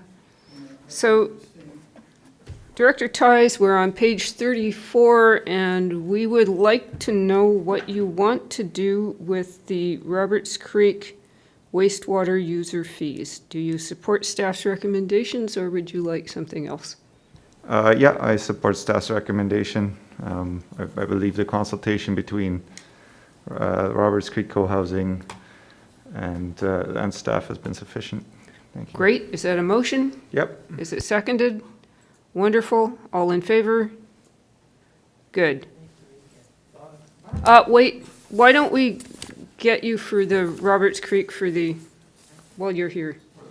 For the frontage fees, yeah. Uh-oh, I've got too many pieces of paper going here, folks. I'm losing it. Just finish the report, Ron. We have finished the report we're on, have we not? So,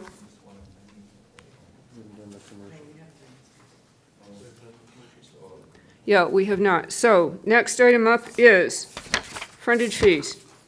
2022 frontage fees review. Do we need to say anything further? I think it's fairly straightforward. Mr. Walkie, did you want to plunge in any further, or are we having enough fun? Mr. Doyle was I believe present. This one's up to Mr. Doyle. Sorry about that. I saw it in the chat and I forgot. Mr. Doyle. Thank you, Chair. The purpose of this report is to provide recommendations for wastewater frontage fees as we move towards sustainable funding for these services. Following up on last year's work, staff have conducted an update on wastewater frontage fees for the 15 wastewater services that are operated by the SCRD. Efforts to provide further insight into frequently received comments from the public on the previous capital plan that was presented was made through additional modeling, which is in this report. Staff have provided three-year rate options and recommended increases to 13 of the 15 services to establish a basement level of funding that more closely aligns with frontage fees observed in similar wastewater services. Staff are available to answer any questions. Thank you. Thank you. So first up, do we have any further questions, or are we going to get right down into the wastewater? And if we're doing that, then let us start with Roberts Creek. Director Ties, option 1, option 2, option 3, 1 year, 3 years. I think we'll go with, I'm sorry, I wasn't prepared for this. I think it's a 3-year or whatever the longest term is.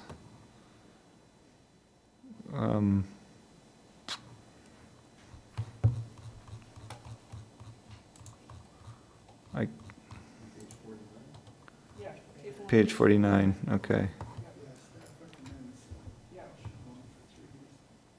Option 1 then, yep.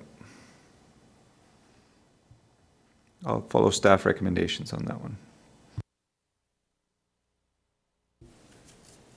Okay. A seconder? All in favor? Okay, now you may recuse again. All right, one down. Next up, let's do Langdale, Director Ties. Director Hilt. Sorry. Sure. Yes, we're going to go back to page 34, I believe. And do the commercial rates. Oh, I beg your pardon. I completely forgot the commercial rates on page 34. All right. Are we, I believe those are all in Area B, are they not? So Director Pratt, would you care to make a motion on this? Painted Boat is actually within Area A. But regarding Area B, my previous comments stand. 2021 rates for 2022, please. Thank you. That's moved. Is it seconded? All in favor? All right. Director Lee, Painted Boat. Commercial wastewater user fees, page 39, at least of the agenda that I have here.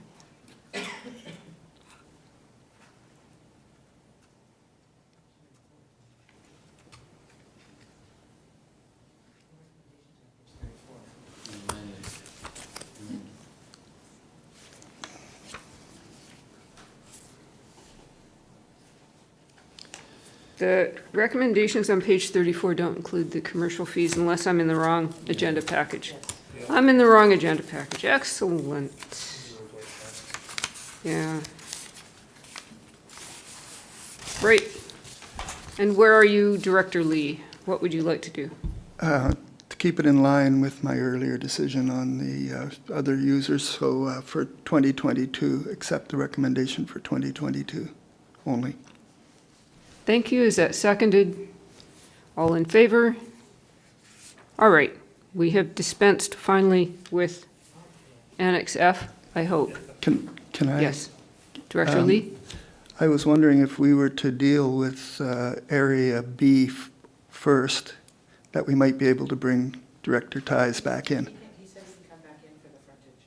You can come back in for the frontage? Oh, okay.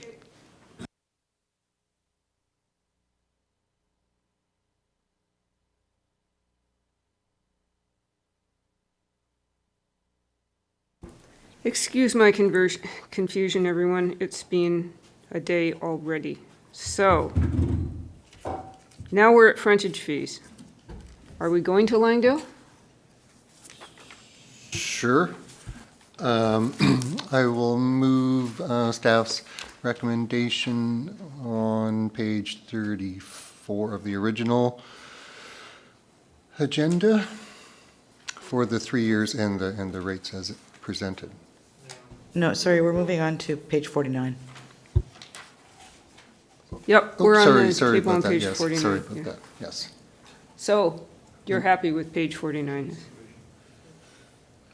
Which one? Option 1, Option 2, or 1. 3? Option 1? If I, just let me get there again. Yes, balanced fees, option 1. Thank you. Seconder? Seconder for the motion? Yeah, page 49 of the original agenda, we're choosing options 1, 2, and 3.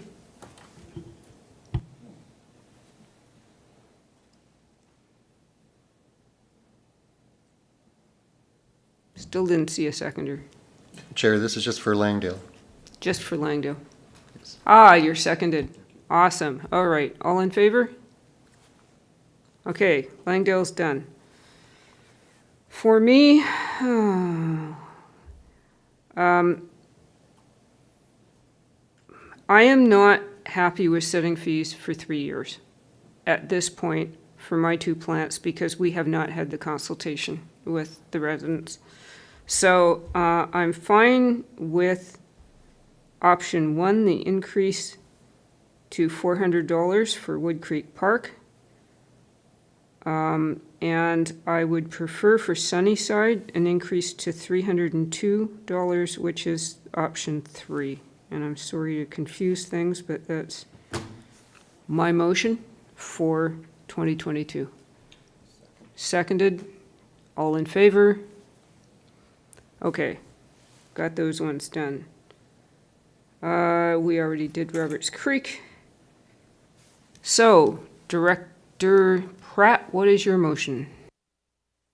My motion is that 2021 frontage fees be the same rate for 2022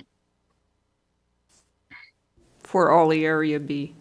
for all of Area B. Thank you. Seconded? That's seconded. All in favor? Okay, and it's over to Director Lee.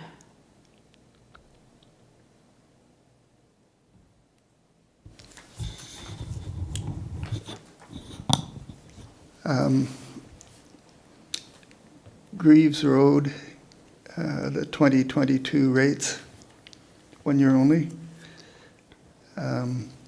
Which option? Option 1. Okay, There was a study done, therefore the consultation is complete.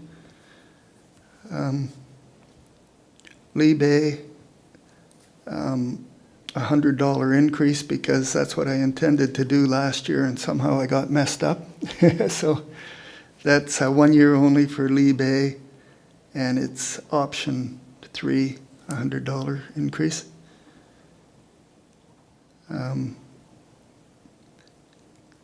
Canoe Road, it's staying the same, so 2022, option 1. Merrill Crescent, a study was done. I trust the consultation was complete.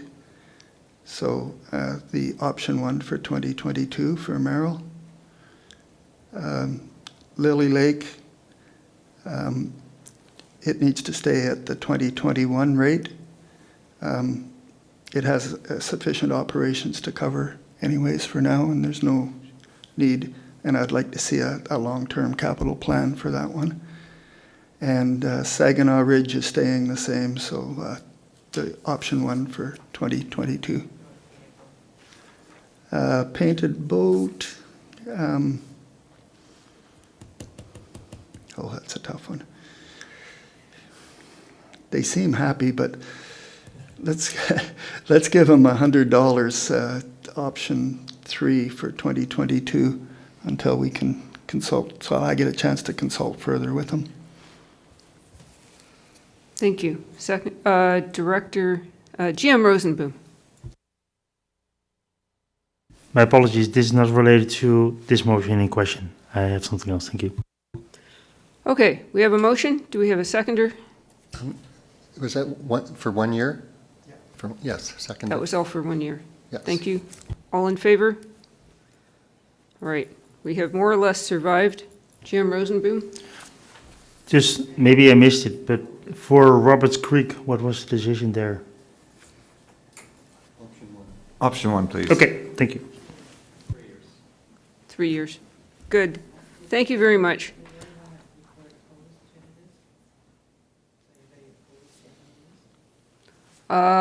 Yes, I'm sorry, Director Pratt, did you want, I beg your pardon, did you want to vote against all of these outside your area as well? I was actually, thanks for bringing that up because you hadn't actually asked about opposed on these or a number of the other ones in for the user rates finalizing. And as I stated before, I'm voting against any rate increases as just as a point of my own integrity. Okay. Thank you. Thank you very much. I'm sorry I forgot you. I've been struggling in the quagmire here. So with that in mind, I'm going to suggest we take a 5-minute break, which will take us to 4 o'clock, and then we'll finish this agenda.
Ah, yes, there's the pause.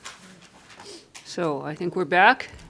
We're back now. Awesome. We are continuing the Infrastructure Services Agenda meeting of November the 18th, 2021. We are at item 9, Annex H, which is all about hypochlorite. And it is Mr. Mazuriak, is it? And there, Valerie Kropp and Manager Missouriak are both in the gallery, waiting to be let in. Okay, who can let them in? IT? Am I a co-host? Ooh, all right. You have the power. Oh, but IT got to me first. That's, yeah. Ah, cool. Sorry for leaving you out in the cold there, folks. So tell us all about hypochlorite. Thank you. As outlined in the report, the SCRD received a compliant email bid adjustment from a vendor before an invitation to tender closed. That was not seen by staff during the evaluation process. During COVID, the SCRD had implemented email submission processes. With these processes, there tends to be a lot of risks, which is one of the reasons why we are asking for this amendment. And why email is not always the best practice. We're just trying to, work with COVID and allow more accessibility. There are avenues like BC Bid to do electronic submissions, but they also charge a fee to vendors, so vendors don't always use those. Based on discussions with the evaluation team, and that the bid submission amendment was compliant, and we would still see this as our best overall value to continue with the award and the amendment of this contract. The invitation to tender include a privilege clause, which stated that the award will not necessarily be made to the lowest price tender, but be the best overall value and consideration, which gives us the flexibility to be able to accept the compliant bid amendment. Thank you, and we are happy to answer any questions you may have. Thank you very much. Are there questions? Director Seegers. I'll move the recommendations as on page 51. Thank you. I see a seconder. Are any further questions, comments? No. Seeing none, calling the question. All those in favor? Any opposed? Not this time. Thank you very much. Awesome. And next, we go over to Groundwater Investigation, Round 2. Phase 3, Round 2. And over to Mr. Rutley. Welcome. Thank you, Chair. The 2021 adopted budget provides for the development of a well field in Langdale near the existing well and pump station. The well field development project consists of two major components: well development and water license application, followed by detailed engineering design. Presented for your consideration is the staff recommendation for award of the Langdale Wellfield Development contract to Calway Water Dynamics for their services to complete the well development and water license submission portion. The recommended contract value is $650,000, which includes a 16% contingency that will only be authorized by staff as per the delegation policy. The anticipated project timeline is well development and water license application to be complete in 2022, detailed engineering design complete in 2023, water license received and construction complete in 2024. Staff are happy to discuss any questions you may have. Thank you very much. We look forward to more water from Langdale. Director Toth. Thank you, Chair. Looking on page 54, down near the bottom, it says the total scope of work approved under the above budget proposal includes well drilling and development, this contract, and detailed engineering design of the Langdale well field, as well as monitoring of Aquifer 560. So this is the well drilling, the design work, the engineering, the application. This is not the full value of cost to connect it into the regional water service. Is that correct? That'll be an additional construction contract later? Thank you for your question. To clarify, the scope of this contract is for the well drilling, testing, analysis, and water license application. It does not include the detailed engineering design. So the total budget that was approved of the 1.377 million includes the well development portion and the detailed engineering design. The construction would be as a separate budget. So to reiterate, this contract is for the well development only. It does not cover the engineering design, which would be issued as a separate RFP following the results of the well development and analysis. So this is effectively one part of three of this project moving forward. Thank you. Thank you. Director Ties. Yeah, thank you. I just want to clarify whether we will need to apply for a brand new water license or an amendment to an existing one, because I think we're just upping the volume. Is that correct? Maybe I can speak to that. Under the Water Sustainability Act, you can amend any water license, any detail of a water license, except the volume or the point of intake. Because if you increase the volume, it can have impact on other users. So that's one of the few details you cannot amend without going through a full licensing process. That means we need a new one then? Yes, correct. Thank you, Mr. Invisible Rosenboom. Okay, do we have any motions? Director Seegers. Thank you. I'll move the recommendations as on page 54. Thank you.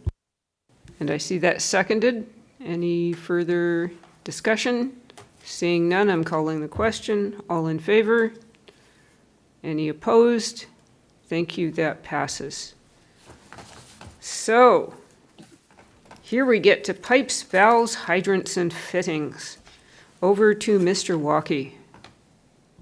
Thank you, Chair. You make it sound like the most exciting part of the day. The Utilities Division purchases and maintains an inventory of pipes, valves, hydrants, fittings on an ongoing basis to ensure the water and wastewater systems are suitably maintained, repairs can be effected in a timely manner, and supplies are available for new servicing and system renewal. An example of using inventory are the water main repair jobs we recently did on Red Roos Road and Reed Road. And just a side note here, all of these fittings are on the ground up at Mason Road if you'd like to come and take a look at what we carry in inventory. There's a large variety of fittings, but some items are only used occasionally, some possibly once every few years, but in an emergency, you need it. In order to guarantee that this RFQ contained pricing for the entire range of possible materials types, the SCRD requested that pricing for every inventory item. By receiving a fixed price of each item, the total tendered submission is artificially raised, but only items required will be purchased at the set rate. The quantity estimates are not guaranteed, and the actual value of materials will be considerably less. So 2 qualified proposals were received. Staff recommend awarding a 3-year contract with options for 2 1-year extensions for the supply and delivery of fittings to Iconics Waterworks with a 3-year estimated upset value of $768,438, including PST. Thank you. Thank you. Director Toth. Thank you, Chair. I've got one quick question, and then I'm happy to actually move the recommendations as presented. It's only showing the RFQ summary submitted by Iconics, but you mentioned that there were 2 compliant bids. I'm just wondering how come we don't get to see the other one today? Thank you. I was actually, thank you, Chair. I was actually hoping that Val was still in the room, but I'm not sure if this tender was done prior to the change of that requirement or not, but I can say that the second qualified proposal didn't include all of the fittings, only some of them, and that had a great impact on the decision. Thank you. I'm happy to move the recommendations as presented, and I appreciate the invite to come see the yard full of fittings. Thank you. And that was seconded. So, there'll be a quiz after you've had the visit. I'll tell you what all the fittings are, and you'll have a quiz. Excellent. All in you. favor? Any opposed?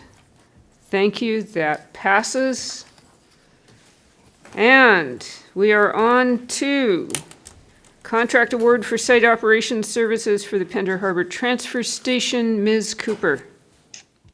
Thank you, Chair. The purpose of this report is to provide an update on the outcome of request for proposal 2135101 and seek direction regarding the site operations of the Pender Harbor Transfer Station.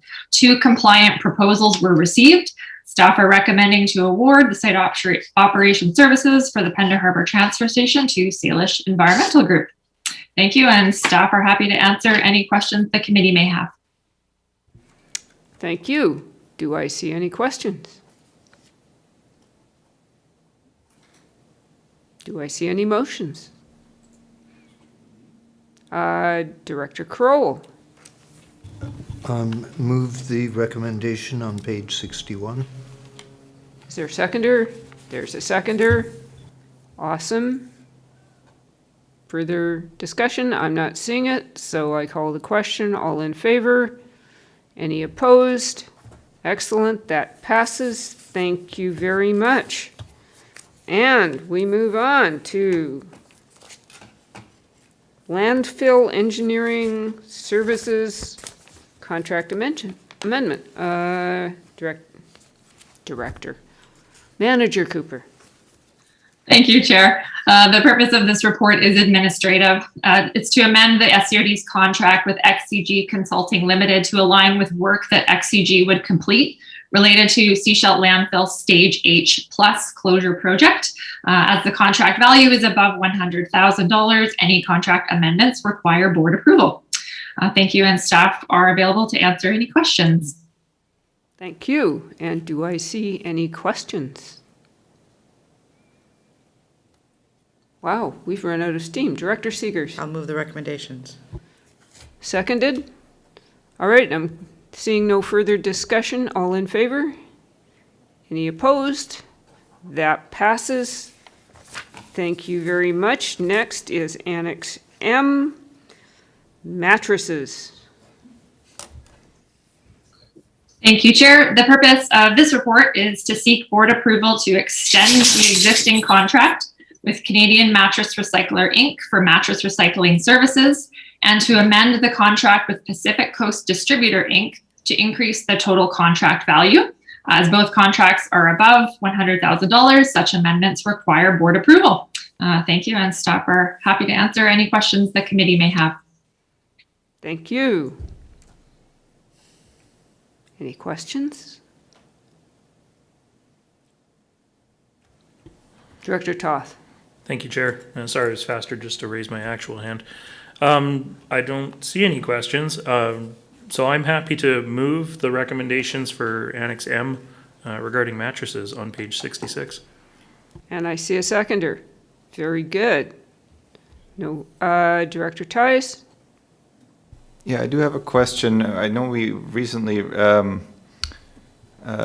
increased the fees for mattress recycling to come closer to parity. I'm just wondering if now the subsequent increase has now brought it out of alignment again.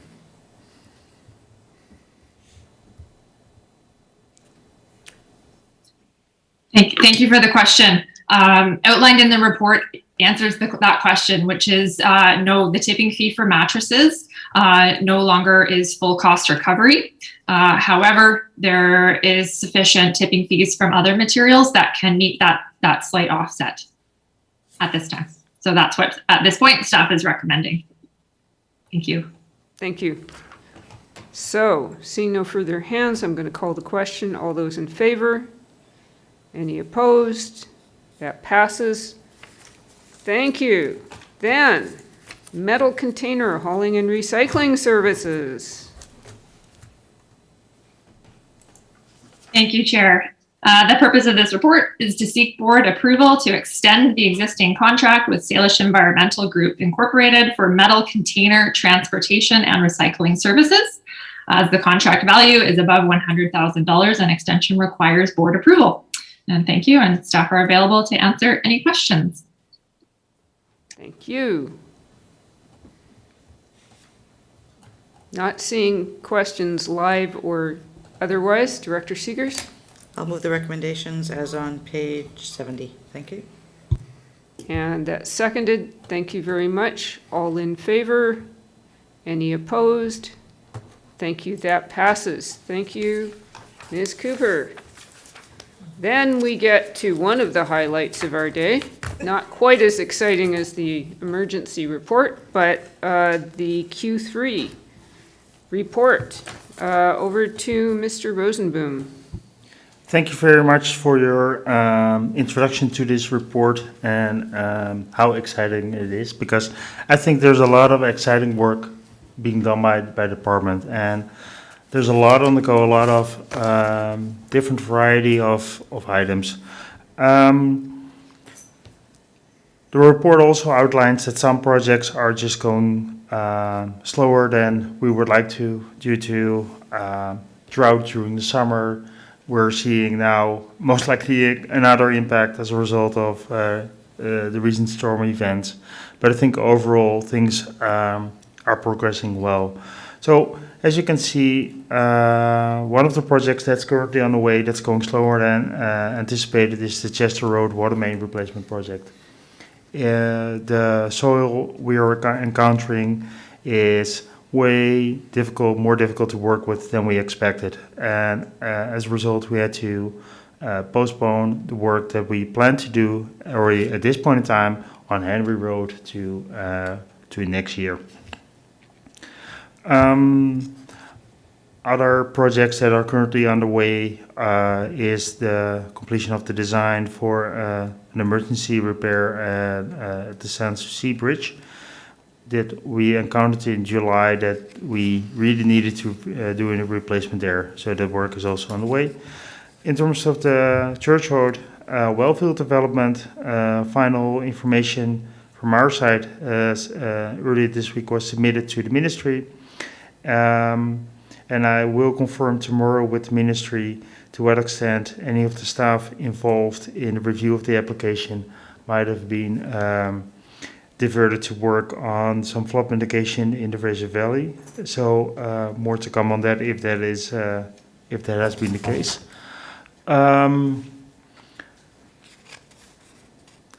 Other projects, I think, in terms of water treatment and dam safety are moving ahead. I'm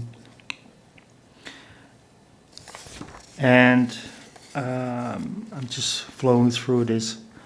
Sorry, I did not prepare a very smooth introduction for this project.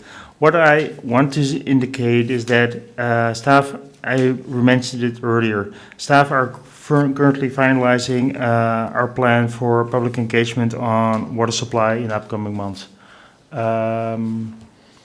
Most likely it will be that we'll send out invitations to community organizations to see if they're interested in hosting us in meeting, community associations. We already received invites from one to attend and to present on water supply, the West Seashield one in 2 weeks. And we're going to send letters to and connect with others if they're interested in similar events related to water supply. Regional solid waste, there's a lot on the go as well. We talked about earlier about the actual service of the collection service and the status of that, but the report also indicates the set of the other projects that are currently underway. And Manager Walkie and Coopers are in attendance as well to see if there's any questions related to them. Thank you. Thank you. I will say that I was most impressed by the dramatic graph on page 78 showing our water treatment plant go through the roof and then back down through the floor. That was exciting for everyone involved, I think. I guess with COVID, we won't know when it would be possible to start up tours of the water treatment plant again. Is there any hope on the horizon that might happen? Thank you.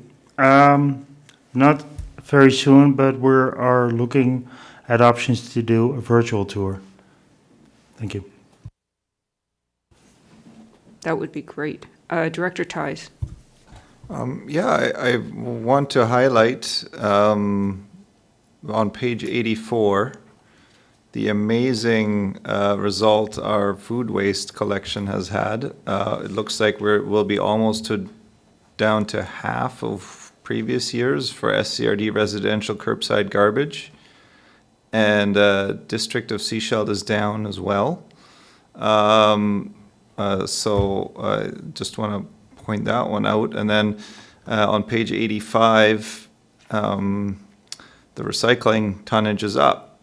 So that's also positive news. So I want to commend everyone and staff for the amazing job communicating our initiatives and the buy-in that we've had. And I find this report very heartening. Thank you. Thank you. Director Hiltz.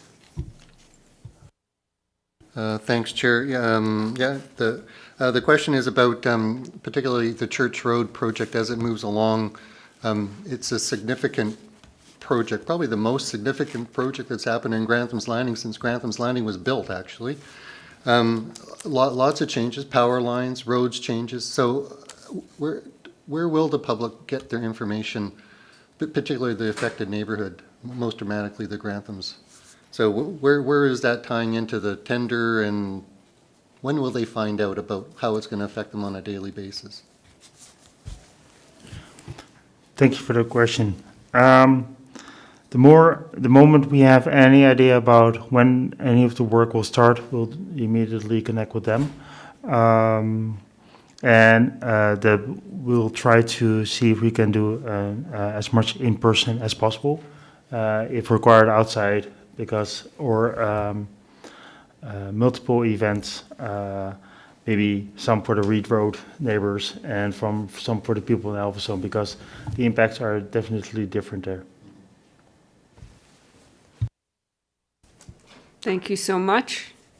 I'm not seeing any further hands up, and it is getting on for 4:30. So I'm going to move us along to the TAC and WASAC minutes, items 17 and 18. Does anybody have anything arising from either of those items? Director Ties. Just going to quickly pull up my little WASAC notes. I just want to go over that right now. It's probably reflected to some extent in the minutes, but I just wanted to make the board aware of it. That first of all, we had our first in-person meeting of WASAC here in the boardroom, and that was interesting. Director Hills tuned in via phone. It was a little bit difficult. There were some issues, but we overcame it. So it was nice to meet everybody. The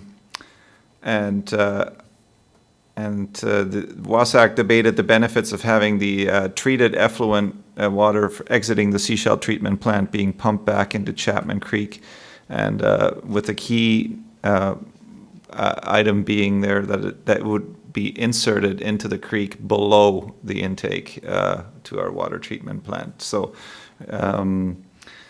that's to augment the environmental flow needs, and that way we can close the sluice up at the top of Chapman Lake a little bit more, and keep some of that water in there during the crucial time of year. It's about 2,200 cubic meters a day right now, and could go up to 4,000 cubic meters per day, which is the current build of the Sechelt plant. It's about twice Chastawell or twice the amount Gibson supplied to us during the drought. So I think the District of Sechelt is doing a study right now, and we will get some numbers as to how much it might cost to to treat, pipe, and pump the water back up to the treatment plant, including, and then get it to a stage that it would be suitable to insert back into the lake. I'm thinking especially around temperature, to make sure that the temperature is not higher than the creek temperature, at an elevation of about 250 meters. And so yeah, that's, I just wanted to kind of highlight that out of our WASAC meeting. There was also Kirk and Rebecca, who we met earlier in our Lunch and Learn, were there to talk about the feasibility study that's underway for the District of Sechelt, so, and the Watershed Protection Service presentation. Yeah, that's it from WASAC. Thanks. Thank you. Director Hiltz. Thanks. I was able to listen in, and it was really interesting to hear Megan Lee speak from the District of Sechelt, and that something that she said is all water is not free. Even effluent water is not free. It all has a cost. To create high quality effluent has a cost to it. So it was just, it reminded me, the water that is free is what comes out of the sky, and if you can catch it in your hand, it's free, but after that, it costs you money. So it was just, so I'm looking forward to that, the report that the District of Sechelt did, for early 2022 is when it was, yeah. So there are issues around, yeah, lots of issues and lots of looking for some details. So that's that report. Will that come to WASAC, I guess? Will that get referred from? That would be a question. We can make that happen. I think that would be a great thing to make happen, yes. And I concur as well. All right. Anything further on TAC or WASAC? If not, anything on Minister Conroy's letter? GM Rosenboom. Just a question. There's a recommendation from WASAC. Is there an appetite from the committee for staff to work on that or not? Recommendation number 1 on page 91 and 92.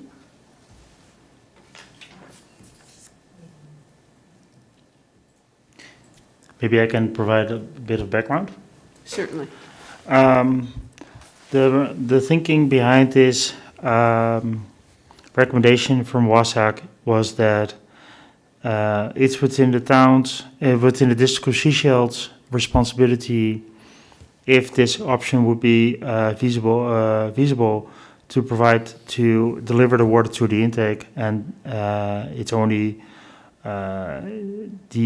within the SRD jurisdiction and benefit to actually calculate what the actual benefit is to the creek. So that's why it's framed as it is framed, that it is primarily looking at the creek itself and not the delivery of the water to the creek. My response at the meeting was that my recommendation would be that if we identify what the benefit is to the SRD, then we also look at what would be the cost to the SRD or other things to consider. Because as indicated earlier, the District of Sechelt will most likely charge for that water. At least that's what Megan Lee indicated at the meeting, because there is a cost associated with the production and the delivery of the water as well. So I think we need to expand the scope of a feasibility study of an analysis, and we could do that at a very high level. Maybe just having some conversations or potentially even an expansion of the scope of the current project underway by the District of Sechelt. Thank you. Director Seegers. Thank you. I think there's a couple of other pieces inside of this. Is one of the things that the District of Sechelt will be looking at in the next number of years is, as the flow to the Water Resource Center increases and our outflow increases, we will need to upsize our outfall. There's a cost to that. So do we put an outfall into the ocean and just deliver it into the ocean, or do we use some of those funds potentially to take it to the creek instead, given that the volumes are just going to continue to increase? We do know that the Seashell Nation is looking at adding on a number of projects. They've put sewer lines down on Sinku Drive. It's not connected yet. They're waiting for a pump station for that. House of Clans will be connected, right? There's lots more that's going to be coming. So, you know, we're just putting more and more water out into the ocean at this point. There is potentially Green Municipal Fund funding for this. It's something we could explore to see if this is an option for a funding stream that they have open. So I would very much like to move recommendation 1 and see if we can make that happen. Thank you. I see a seconder. I note there's no timeline, but perhaps that's fine. It would fall into a logical sequence of events, I think. So, Director Hiltz? I think we were also talking about benefits and costs. So the recommendation just specifies the benefits, and I think GM Rosenboom is suggesting that costs would have to be included in the recommendation as well. Yes, please. Yes. And actually on page 92, the last bullet in the first paragraph, potential for up to 73.3% funding from Program Investing in Canada Infrastructure, which closes January 26th. I see. And risks? Would we wish to talk about risks as well? I certainly would. Okay. All of it. What Great. else do we want to put in this amendment to this agenda, or this recommendation? Whatever, all of it. Director Toth. Thank you. I can't see us having a grant application ready by January 26th. I just think with, you know, Christmas shutdowns and the workloads that both the District of Sechelt staff and the Regional District staff have, I would imagine that the grant program has a pretty detailed level of submission that's required. And I for the Regional District staff to be able to get this done in time, in partnership with the District of Sechelt staff, I worry that they just have to drop too much to try and make that granting stream. So I'm in favor of not associating a timeline with it.